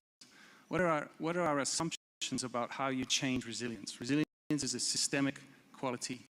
So we can't assume that just any particular technology will impart resilience. And that's a really important principle for researchers whose work is related to resilience, need to test their assumptions about resilience. In my own work, I've always framed resilience around 4 things. So the first is governance and self-organization. So empowering communities to be self-organized. The second component is data and use of data and the skills and learning to apply new data to solve new problems. Networks and connectivity, so building in redundancy into systems. And the fourth is infrastructure and technologies and how we manage. Now, typically when we approach resilience, we start with that fourth component. Let's have a technology that will give us resilience. Micro-irrigation will give us resilience. We have to test that assumption. So the biggest challenges that I see in research and innovation for resilience is to bring that systemic perspective. Test our assumptions, recognize that technology is part of that, and the kinds of innovations that CGIAR drives on farms is part of that, but it has to be integrated with how we change governance, how we use new data and digital technologies to enable and empower people to react to extremes and self-organize for their response. How do we integrate those technologies with the way that we build and manage infrastructure to impart redundancy? So there's a huge amount that the CGIAR can do here, but we have to make sure that we're connecting the dots across those systemic challenges, across that systemic challenge to integrate our solutions properly. Perfect. Thank you. I'm glad that you brought this up. It's a systemic problem. It requires a systemic solution. And now we move to dry land. So I'm glad that you could be here with us today. And well, dry lands, needless to say, is under enormous pressure because of climate change. So I'm just going to let you speak. How can dry land farming systems contribute to building water-resilient food systems in semi-arid regions particularly? Thank you very much for asking these very important questions. Of course, as my friend Mark said, water is so important. Water is life. Water is life for crops. Water is life for animals. And of course, water is life for human being. But for drylands, this is more important.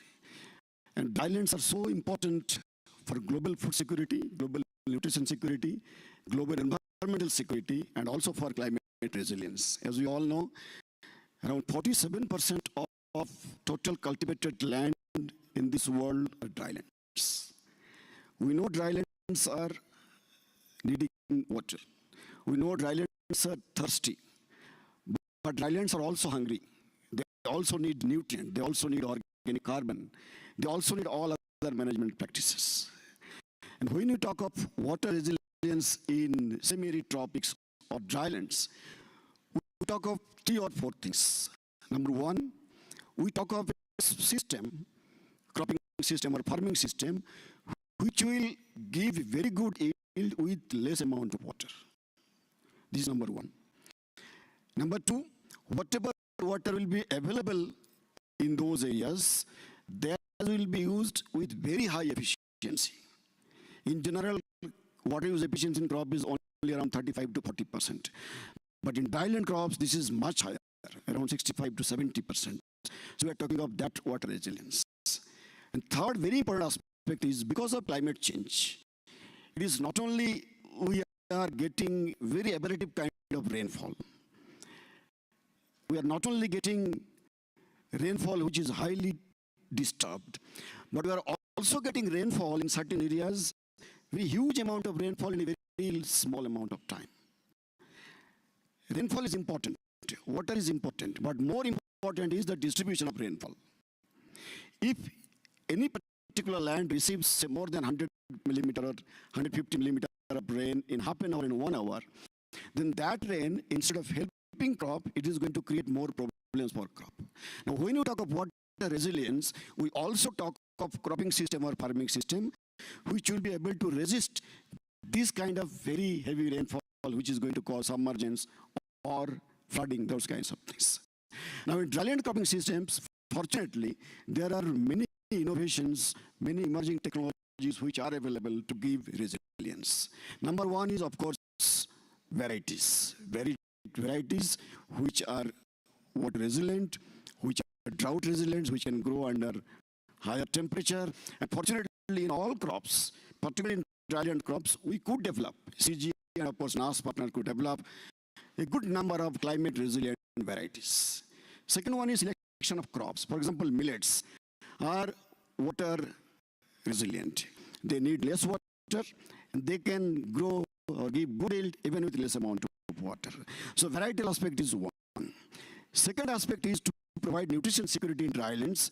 We need to develop varieties which are rich in nutrients, rich in vitamins, rich in minerals. And fortunately, again, with new science, phenomics and genomics, we could develop some biofortified varieties which will be very, very useful for that. But over and above, as I said, dryland soils are not only thirsty, but those are also hungry.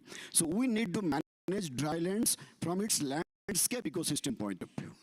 Managing soil, managing water, in a watershed approach where the fertility of soil will also taken care of. Because once soil is fertile, once the soil has got more amount of organic carbon, that soil will be able to hold a good amount of moisture and will be able to provide good resilience to the crops which we are going to grow over there. Now, all of these things can be done with new innovations like digital agriculture, artificial intelligence, phenomics, genomics, and so on. And institute like ours, ICRISAT, International Crop Research Institute for semi-arid tropics, and also my friend sitting here, Ellie, from ICADA, and of course, many other NAS partners. We have been working on this particular aspect, providing resilience to drylands, providing water resilience to dryland cropping systems, and we have been successful in several areas in giving more resilience, getting higher yield, getting better nutrition from the crops. But then, of course, there are several challenges are there because the climate is changing very fast, and of course, we need to develop these kinds of technologies faster than what the way climate is changing. Thank you very much for providing this attention. Thank you very much. All true. Dr. Kovac. So what innovative approaches are being implemented to restore water cycles in agriculture? Thank you. There is a central role of water in the Earth-climate system. Water in water cycles interconnects all climate environments of the planet. Small water cycles, large water cycles, and global water cycle are directly interconnected. They meet on the land plots level, within every square meter and hectare of the land. Land plots with its soils secure permanent distribution of rainwater and daily income of solar energy, depending on how we manage land plots, plants, rainwater, and what kind of land use we have. Therefore, there is no systemic monitoring of land use impacts to water cycles. That is very important aspect. We have to start this monitoring. Our landscape and continents lost significant part of water retention capacity over the decades and centuries. And therefore, the climate change is mainly a hydrological problem. Therefore, and there is a good message behind. We can return water back via water cycles to our land, to our continents, by restoration of small water cycles. It's really a very innovative approach, and everybody can be involved. There is a unique opportunity to involve smallholder farmers, landowners, citizens, and local communities to its solution, because increasing water retention capacity is activating of ecosystem services on the land, on local and regional level. We are really, in agriculture sector and forestry, managing like 70 up to 80% of not only continents, but water cycle on the continents. And what is very important, we can manage it, and we can manage it in a good way. So there is a great opportunity for SGR to develop water, soil, and climate nexus by very clear strategy of green water restoration and recovery. It will provide a number of benefits and synergies on local, regional, and global level. So I think it will be very good opportunity for us to involve agricultural sector, forestry, and as well urban area sectors to take the part on the action. And we have some plan for that, and it is a global action plan. It is developed with experts of new water paradigm that the target is to increase water retention capacity by 750 cubic kilometers on the earth. If you can imagine, it's 750 billion cubic meters on the land, which will be used during the year every time once there is a rain. Thank you. Yes. That is definitely not negligible. So I'm happy to say we can have a second round of questions. But I'll ask you all to be brief. So Dr. Smith, how can integrated water resource management improve food security? I think the first thing we need to recognize with your question is integrated water resource management, IWRM, is really old. It's from 30 years ago. That doesn't mean it's wrong, but as we've just been hearing, water is a really complex issue, and water systems are complex, food systems are complex, and we have to deal with both of them and the way they interface and interact, and that's not a simple thing. And so IWRM's not going to deliver that for us. It provides us with a starting framework that says different sectors need to talk to each other about water. So we need to update that.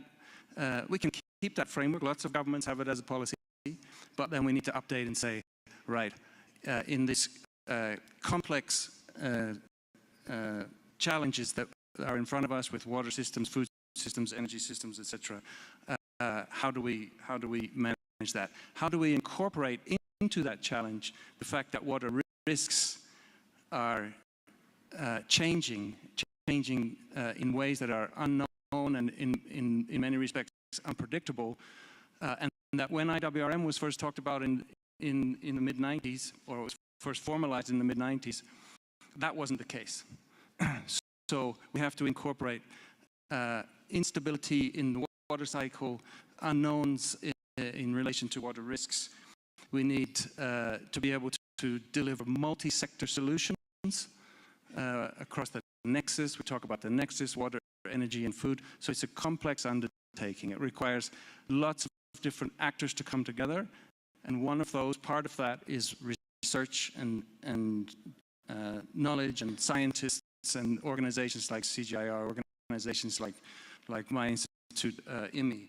The good news is, and this is where I'll finish, the good news is that CGIAR, across its many centers, has all kinds of work to tap into in relation to both water systems and food systems and the way they fit together.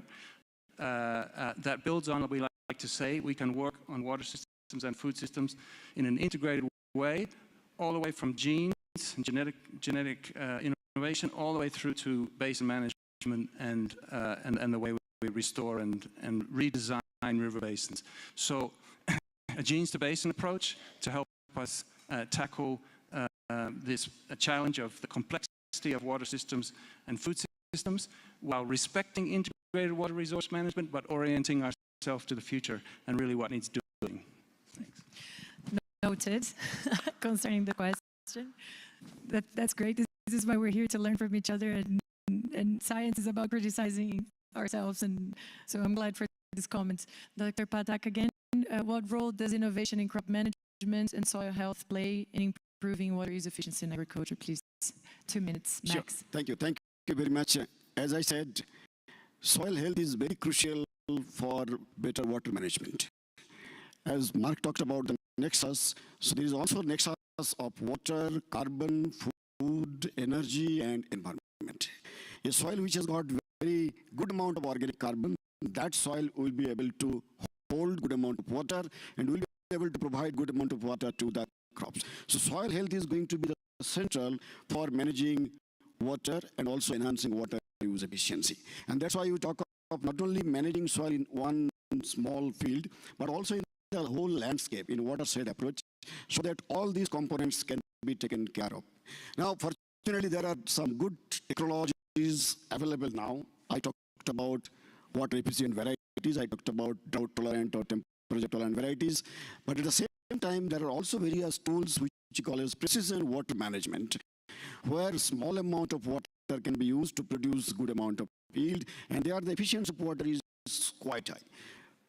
It can be increased from 35 to 40% to even 70%, 75% or so on. So soil health management is going to be very, very crucial. And before I conclude, let me also add one more point. Not only new science, emerging science and technologies, but there are also some very good traditional knowledges which are available with our communities. So if we can integrate our traditional knowledges with new science and new technologies, and then come out with integrated farming system for better and better water use efficiency, that is going to create a very big dividend for our overall farming community. I think this is what we should be doing now. Thank you very much. Thank you. Thank you. We're all on the same page. This is good. So last question for Dr. Kovac. How can public-private partnerships drive large-scale solutions for water resilience? Thank you. We know that there are ecosystem services, and we know quite a lot of information about ecosystem services. But in fact, in practice, we do not finance ecosystem services. And there is a great opportunity for our country to activate this economy, which is behind these ecosystem services. And we can do it really in a way that we will set up a systematic assessment and financing of ecosystem services of soil and landscapes that will rehydrate our land, because after then we will be able to activate green water, stability of water cycles on the land, and we will influence stability of global water cycles. But what will be the benefit? We will produce more with less inputs. So I think there is very important information to know that soil in our countries, in your country, it is carbon and water bank of your country. And I think it's very important if we will activate this bank, because we can really help rural communities, we can create partnership between cities and rural areas, and we can really decrease climate risks that we are facing now. Thank you. Thank you very much. I think we can wrap up this discussion panel then and move to the next one, since we have 4 people in the next. Absolutely. Another round of applause for our panel, ladies and gentlemen. It's not working. Okay. Thank you very much, panel. Thank you. Dr. Juliana, you're doing a great job. Thank you so much. Just one more, folks, one more. Last session of the afternoon, folks. And this one is entitled The Future of Agri-Foods. And for this, I'd like to invite Dr. Johan Swinnen. He's the Director General of IFPRI. Dr. Patrick Karen is Vice Chair, System Board, CGR. Ms. Sophia Tasfazion, Africa Agricultural Technical Foundation, AATF. Dr. Shakuntala Haraksingh Tilsted. She's the Director for Nutrition, Health and Food Security Impact Area Platform of CGR. And Professor Salwa Kalburn, Professor at McGill, Associate Dean for Research, Science, and Director of Consortium for Research, Innovation, and Transformation of Agri-Food. Dr. Juliana. Thank you again. Thanks for everyone who's still here with us and also online. This is the last panel, the one with most participants, but I'm looking forward to the discussion, and I'm sure it's going to be worth sticking around. So the third panel is about foresight, and I'll read this to you. So it's called The Future of Agri-Foods, and it's about the transformation of food systems requiring bold and forward-thinking approaches. So we talk a lot about this, but then now we're going to have the chance to listen to experts, and they're going to share a bit about very concrete, operationalizable ideas. So this panel will discuss the role of emerging innovations, evolving market dynamics, and systemic shifts in shaping the future of agriculture, ensuring food security, and addressing global challenges. Basically, you're supposed to solve the world's problems in 25 minutes. So with no further ado, Joe, how can evidence-based research shape global food policies to address emerging challenges in agri-food systems? Please. Okay, thank you very much, Julia. It's late in the afternoon, it's been a long day, so we have to make sure everybody's awake, okay, and keeping with us on this session.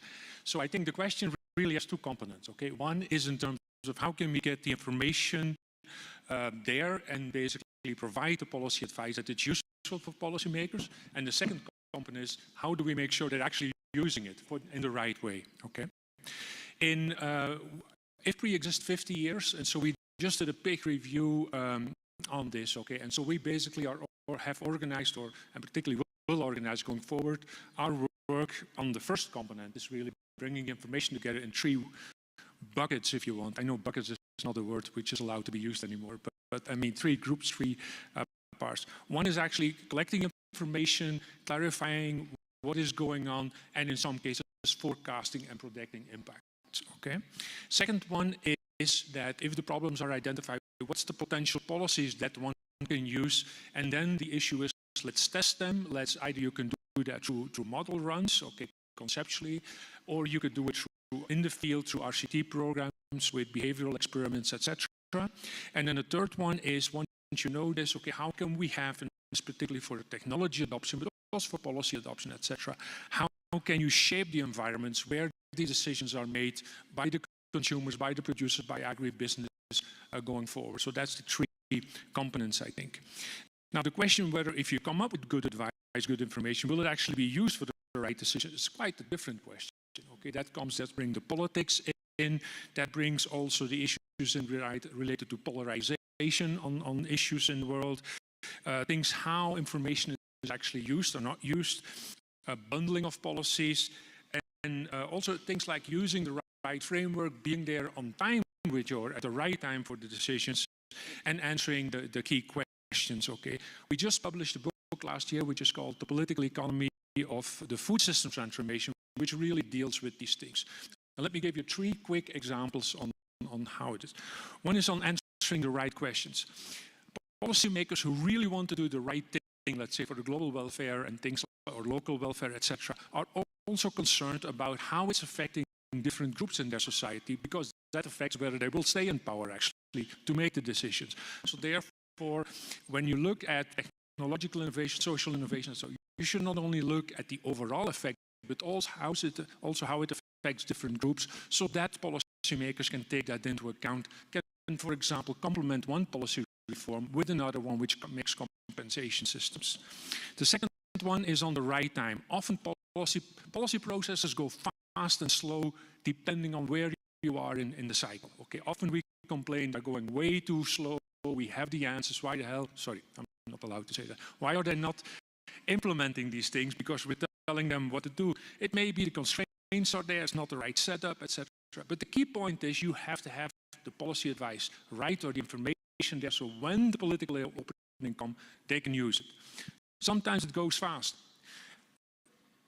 A week ago, the US government announced a whole series of tariffs. We have been working almost day and night at IFPRI to come up with predictions of how this would impact global food systems.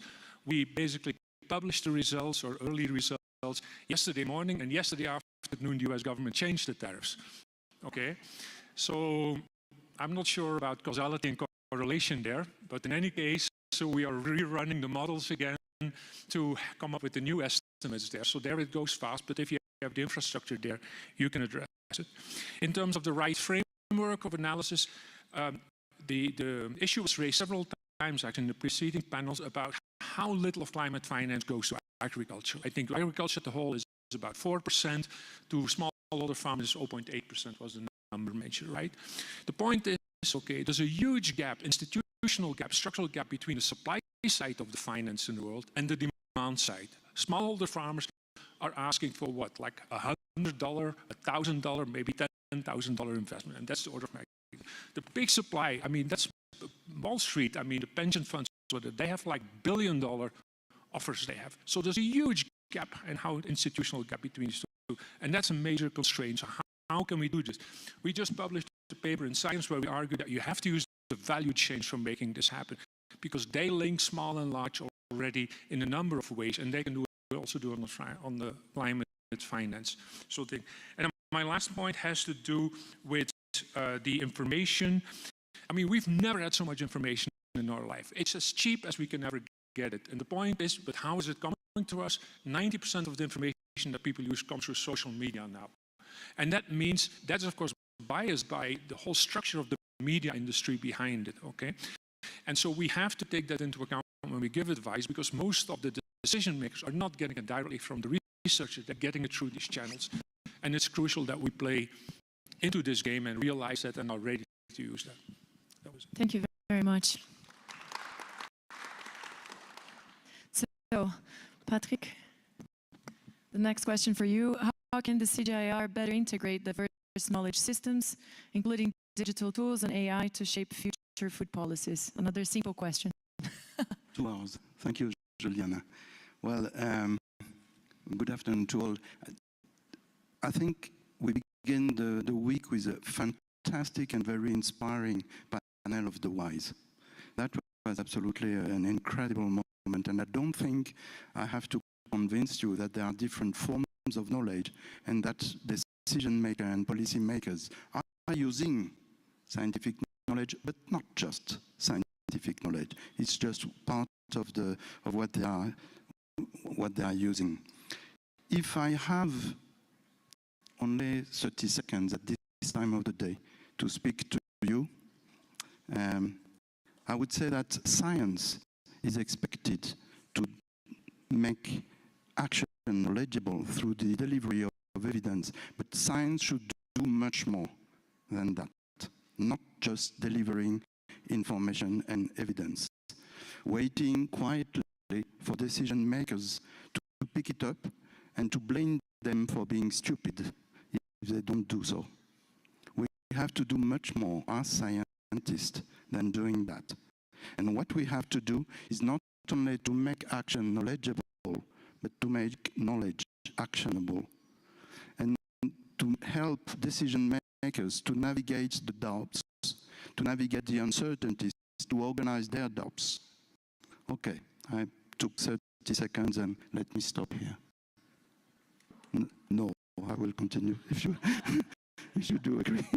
But I was looking for your smile, but well, what's for sure is that transfer is not enough. And as I said, we cannot just blame policymakers for not picking up the knowledge that is produced by science and just let policymakers blaming scientists for being in their ivory tower and not listening to policymakers. We have to change completely the paradigm and not just transfer.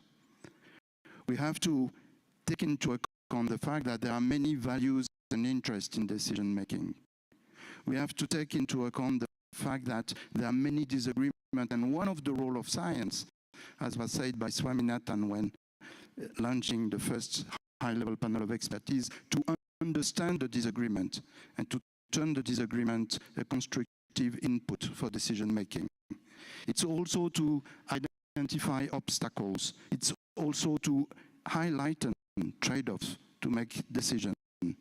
In one word, it's about pooling collective intelligence. And I'm here talking about real intelligence, not just artificial intelligence, although I'm perfectly in support of using the tools to strengthen that.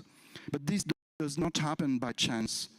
It's not just a spontaneous process. And this is where I want to come with you.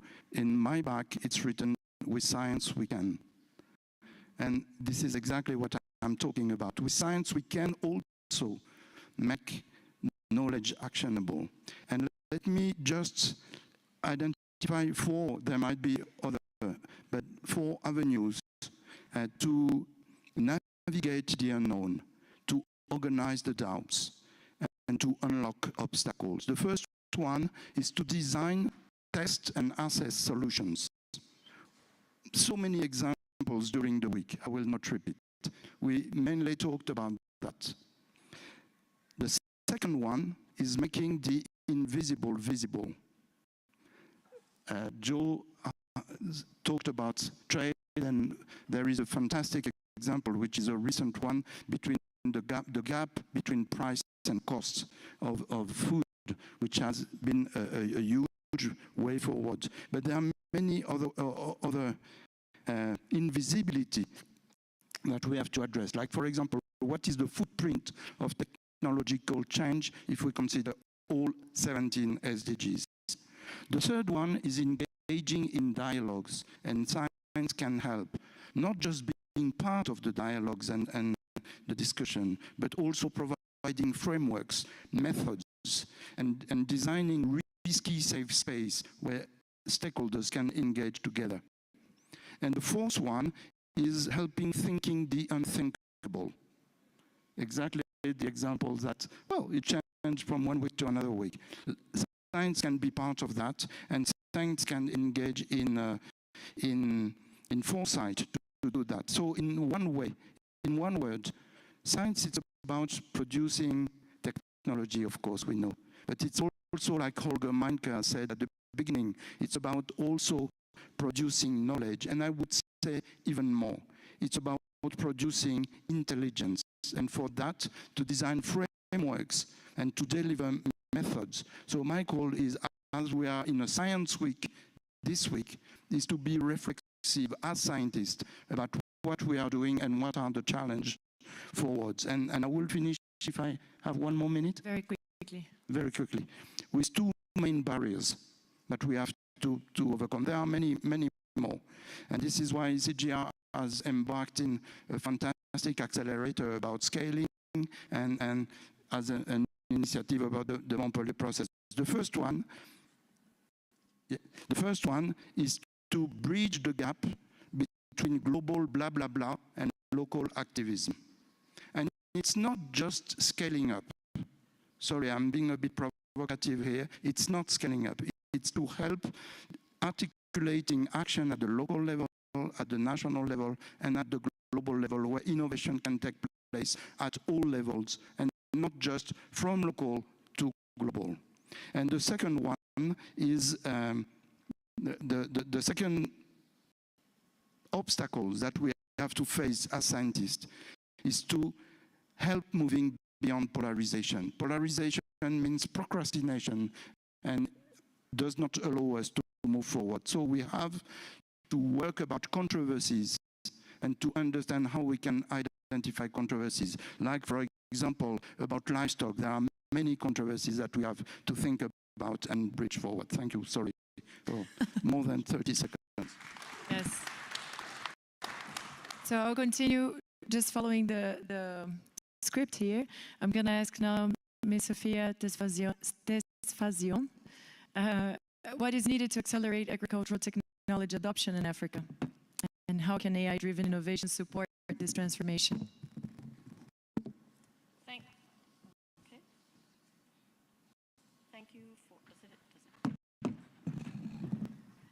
Thank you so much for that important question. So I work for ATF, and we spend a lot of time thinking about that question. Actually, one of our objectives is to accelerate commercialization of technologies. So ATF is African Agricultural Technology Foundation, and we work throughout Africa. We're a technology transfer organization, and we really sit between the public focus or the public sector in terms of the innovation pathway, and before it's, and before private sector is fully sustainable or it's financially viable for them to take up innovations and technology. So really between that and de-risking that space. So in the innovation language, that would be the value of death, but we call it the value of opportunity. So, so that's an interesting space because it really, the challenge of bringing technologies to life and the challenges of making it practical solution. So we often say that actually finding the scientific solution is not as challenging as actually implementing and making and having the technologies used by the end users. So that because it's not a controlled environment, is very dynamic, and as you all know, it requires a systemic approach. So for example, be practical, is the value chain organized? Does the government have enough resources to regulate the value chain? Farmers, do they have access to credits and markets? capacity building, how do you ensure good economic practices, but also how is there financial incentives in the value chain for there to be sustainable innovation, sustainable technology adoption.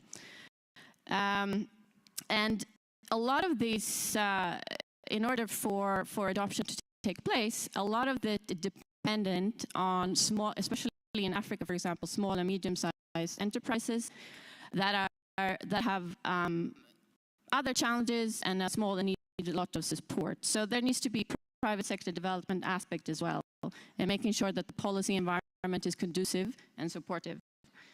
So 4 points. So if this is not thought of in the actual design of the technology, the actual solution will be eroded, the value of the technology, and certainly it'll be hard with adoption and the acceleration of it. So the importance of bringing those aspects of the market, what's the consumer preferences, will it be financially sustainable, all of that is really important to bring that up early in the innovation value chain. And I should have actually started with it. The aspect is that, you know, there's, for example, the Global Gap report that Virginia Tech is leading shows that the productivity growth rate is not catching up with the demand, and in certain areas it's actually declining. So with all these innovations and technology, it's clear that the impact is not enough. So in the aspect of delivery, the technology bundling, which also the GAP report talks a lot about, it's really important that when there is technology demonstration or promotion, that it's seen, that is bundled together with components of what's needed for a successful uptake. And then a third aspect, communication. So instead of, which we also work a lot in ATF, how, you know, communication of, you know, science communication, how do you translate that to the end users? And in some cases, especially for the youth, which are extremely important in technology adoption, will I make money is a message. How will it change my life? So that's the focus of the communication, is to be there. And then that pathway just between and enticing and making sure that the private sector take these innovations up, it's not financed enough, and so there needs to be conscious and deliberate financing of the technology transfer process, and of course collaboration in that, and more de-risking solutions and blended finance. We talked a lot about the financing aspects in this conference.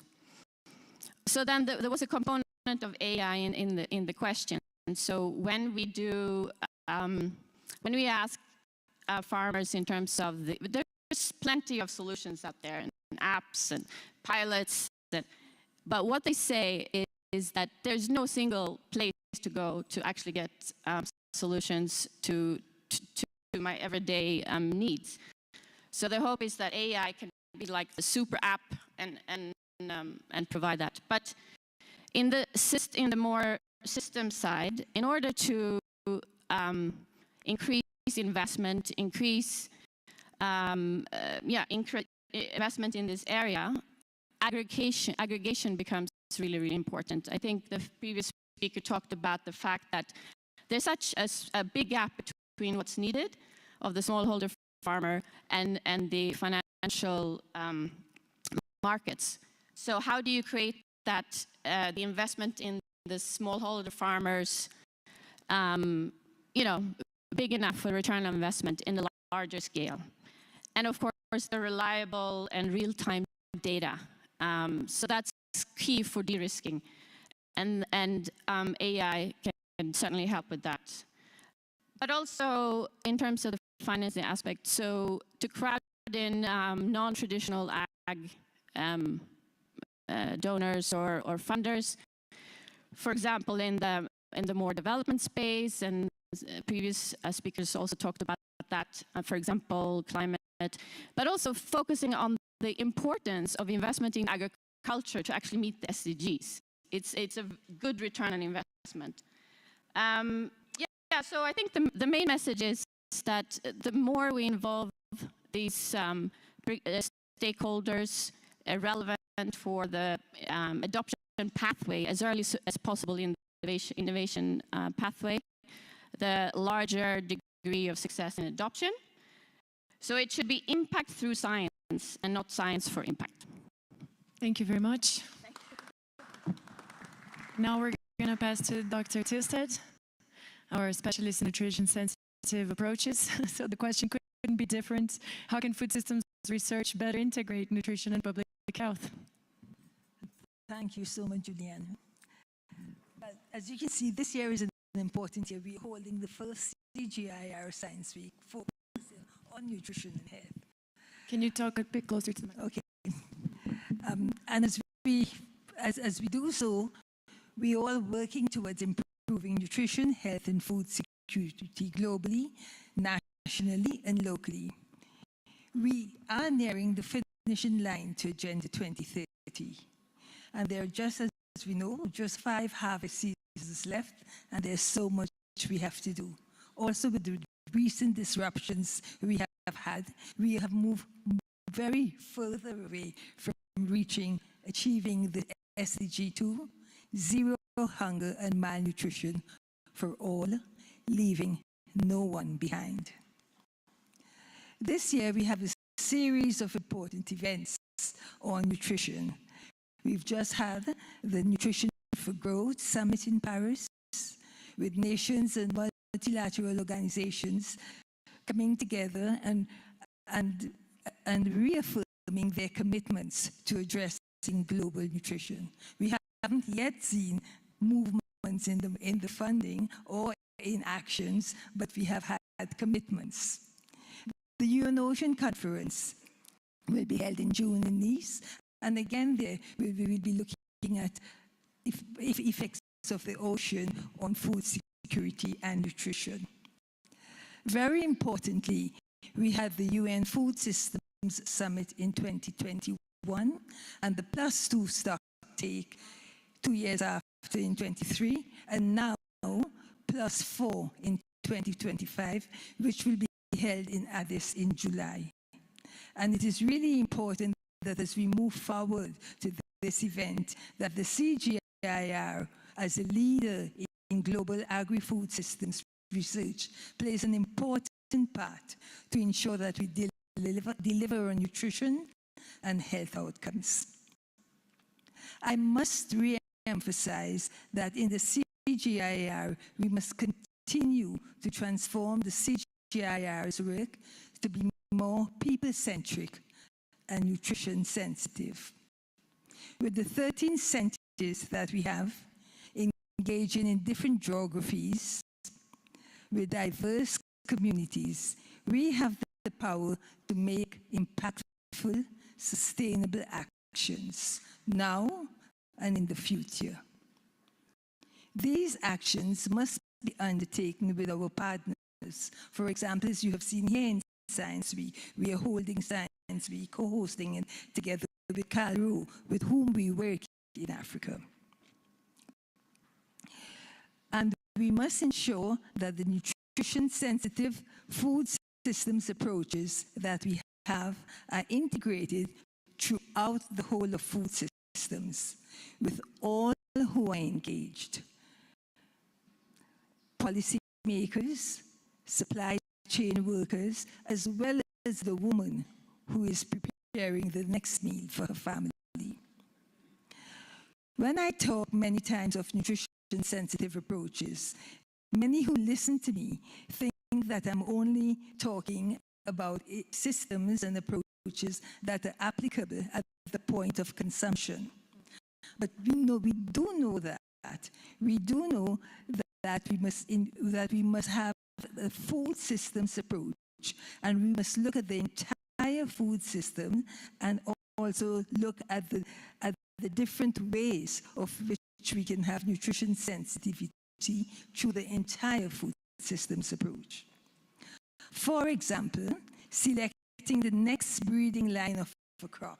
Say, for example, our orange sweet potato in a large ocean state in order to the impact on vitamin A deficiency. Or, for example, an AI program that is designed to address food loss and waste. The challenge we have in working with nutrition and health is that we must work together and select the most effective entry points throughout the food systems and work with multiple partners within the food systems. When we co-develop solutions with the right people, we can better ensure that our approaches lead to positive nutrition outcomes. In the CGIAR, we have a network of partners and collaborators who are well placed to continue to advance science and policies into nutrition-sensitive actions for the benefit of all people.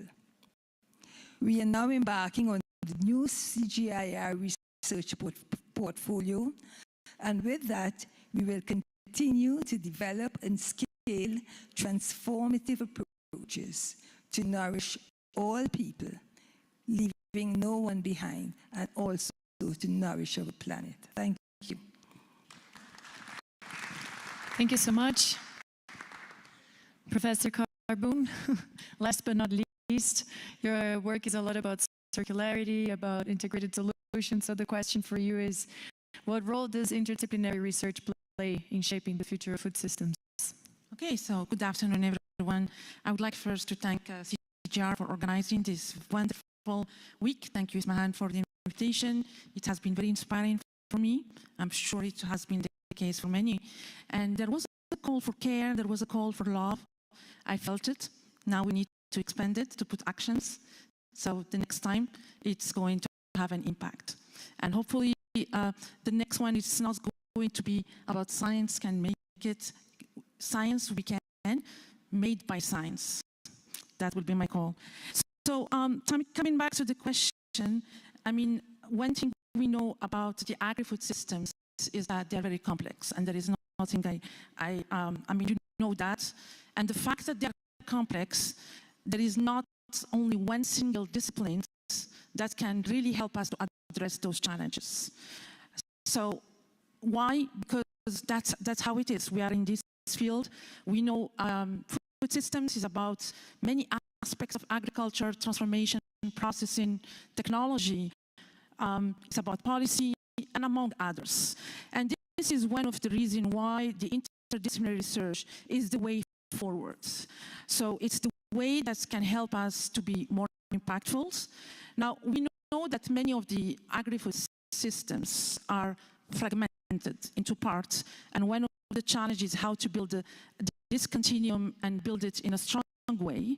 I'm an advocate for the knowledge continuum and consolidating the knowledge continuum through fostering interdisciplinary actions and also interdisciplinary research. So what interdisciplinary research does, as it does brings people with different disciplines, it connects knowledge coming from different fields, it helps us as well to be more inclusive, but also to be more systemic, because that's what we need for our agri-food systems. So, so the way how, I think it's not about saying how the interdisciplinary will shape us. I think the fundamental question is how to do that and to do it efficiently. Because it's not only about putting people with different disciplines in some entities. And I can tell you from an institution perspective, I'm coming from McGill University, we have been creating so many centers and institutes that they tackle some specific challenges, and it was case by case, and we realized very quickly it's not only building an entity, but also it's about building a model, building a framework that can help the different stakeholders with different disciplines to work together. I provide the example of One Health because many people feel very comfortable with One Health, and One Health is is a real framework that really did help people with different disciplines to take the ownership of what is the goal and what is the objectives. So what we need to do is to really try to find ways on how we can tackle the boundaries between the disciplines, and the only way to do that is creating models that provide the solid framework for us so we can work in interdisciplinary ways. I have 4 points here that I want to mention, but the first one, to be able to do that, we need to mobilize the people, we need to create strong bonds. So the interdisciplinary starts with trust, and we need to recognize that different stakeholders may have conflicting goals. Different scientists from different disciplines may have conflicting goals as well. We need also to recognize that synergies are there. It's not only about identifying them, but it's also about nurturing them and also about unlocking them. Okay? So that's the first one, is really create the strong bonds, mobilizing the people, but also recognize that conflicting goals are there and identifying shared goals and objectives. My second point is about how to support an integration efforts. You know, integration is not only about sharing knowledge between disciplines. It's not only about sharing data. I think it takes more than that. It takes really grounded, try to implement it from a bottom to up. It's not that each discipline or each stakeholder will work on its own and then we try to pass it to the other one. It's try to build and co-create all together. And that's what has been doing like for many years now, is to bring people with different disciplines, stakeholders, industry, farmers, so we can all co-create. And when we co-create, it helps us easily to implement the integration efforts that can help us to build a strong interdisciplinary framework, so help us to tackle the complex challenges that we have in the agri-food system. The other point, maybe it seems like minor, but I think it's a very profound one, is to recognize and to give a voice to every discipline.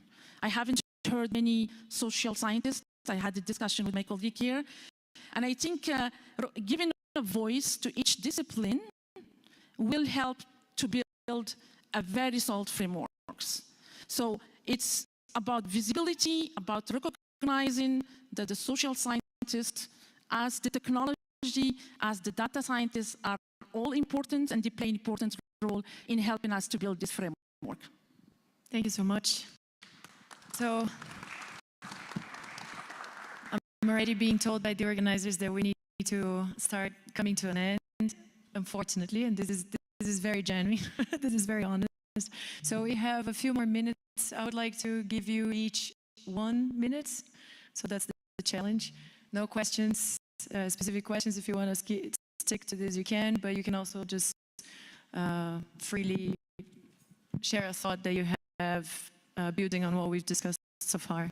Joe, please, if you want to start. Well, no questions, so I have to make it up myself. So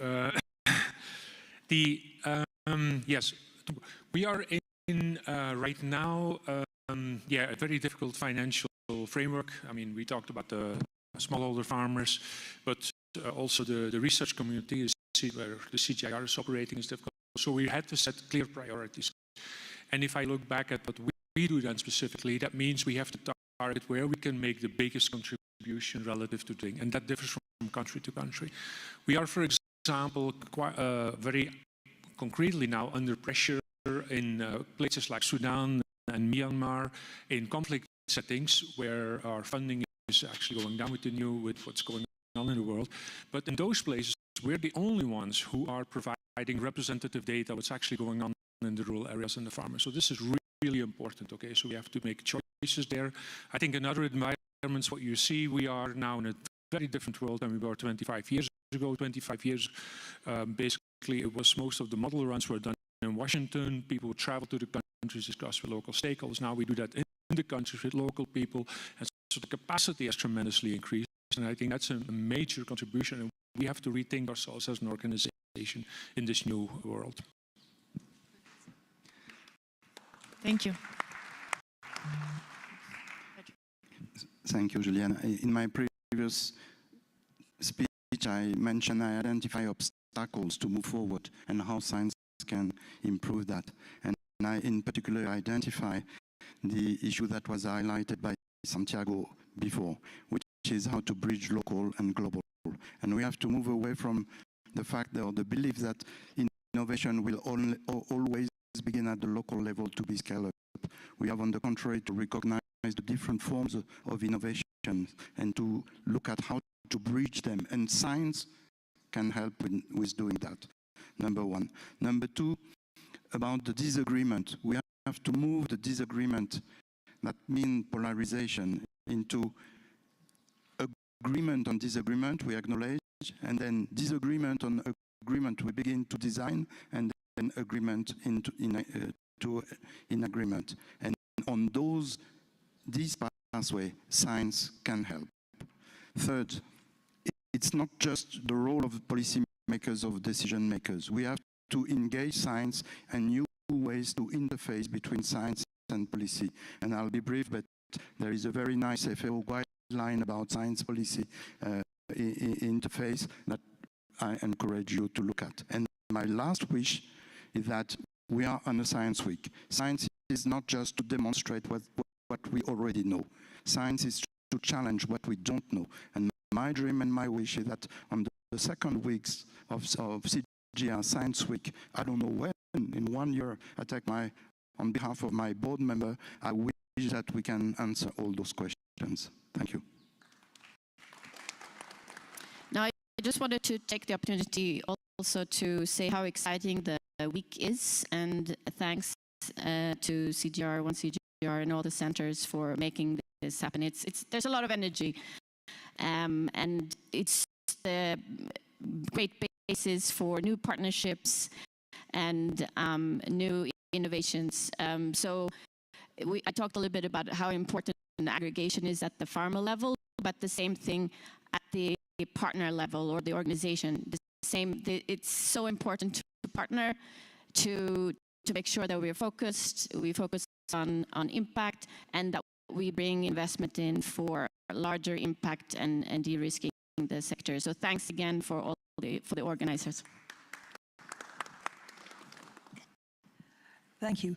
I was really inspired by the signing of the agreement between CGIAR and AGRA. And I do think there's a lot that we have reached in CGIAR with the science we do and the solutions that we have and put forward and which are being used. But we can do that better by having better South-South collaboration and with peoples from one part of the South where we work, say for example in Asia, learning and working together with others, for example from Africa. If you would take the collaboration between the ACP countries, Africa, Caribbean, and the Pacific, there's so much that we can do together, and there's so much that we can learn from each other and move forward with. So I do hope with this partnership, as we have had with the CGIAR and AGRA, that we continue this throughout other parts of the globe where we work, but also to bring in others from not just Africa, but say Africa with the Caribbean and the Pacific. Thank you. So my last takeaway may be called, we talk a lot about transformation of the agri-food system, and we'll call mainly for reorientation of the agri-food system toward a systemic and transformative path, because transformation may take time, reorientation may be in the short term, and science can make it possible, commitments makes it happen. Thank you. Thank you so much. I think I've never been so punctual in my I'm honored to have had these discussions. Thank you very, very much, and I think we can stop here. And thank you, Juliana. Thank you. Thank you very much.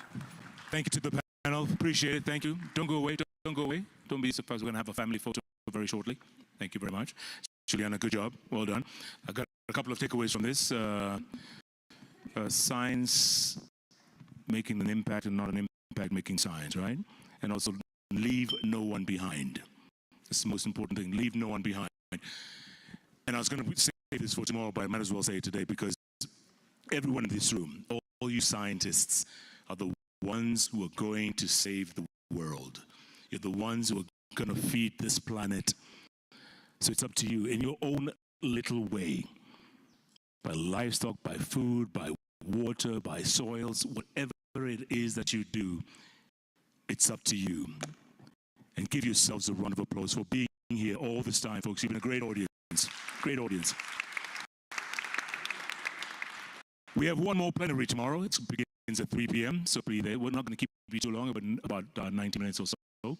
And according to Dr. Eluafi, she says we can all wear jeans tomorrow, so not T-shirts, but jeans is fine. In the meantime, every speaker from this afternoon, I'd like to invite you all on stage for a family photo for the record.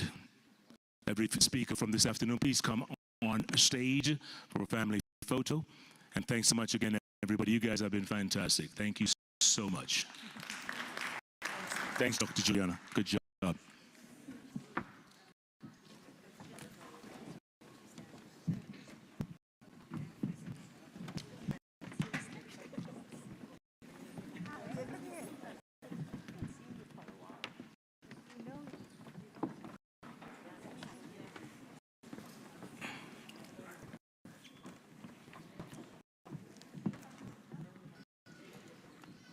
Mambo. Bueno,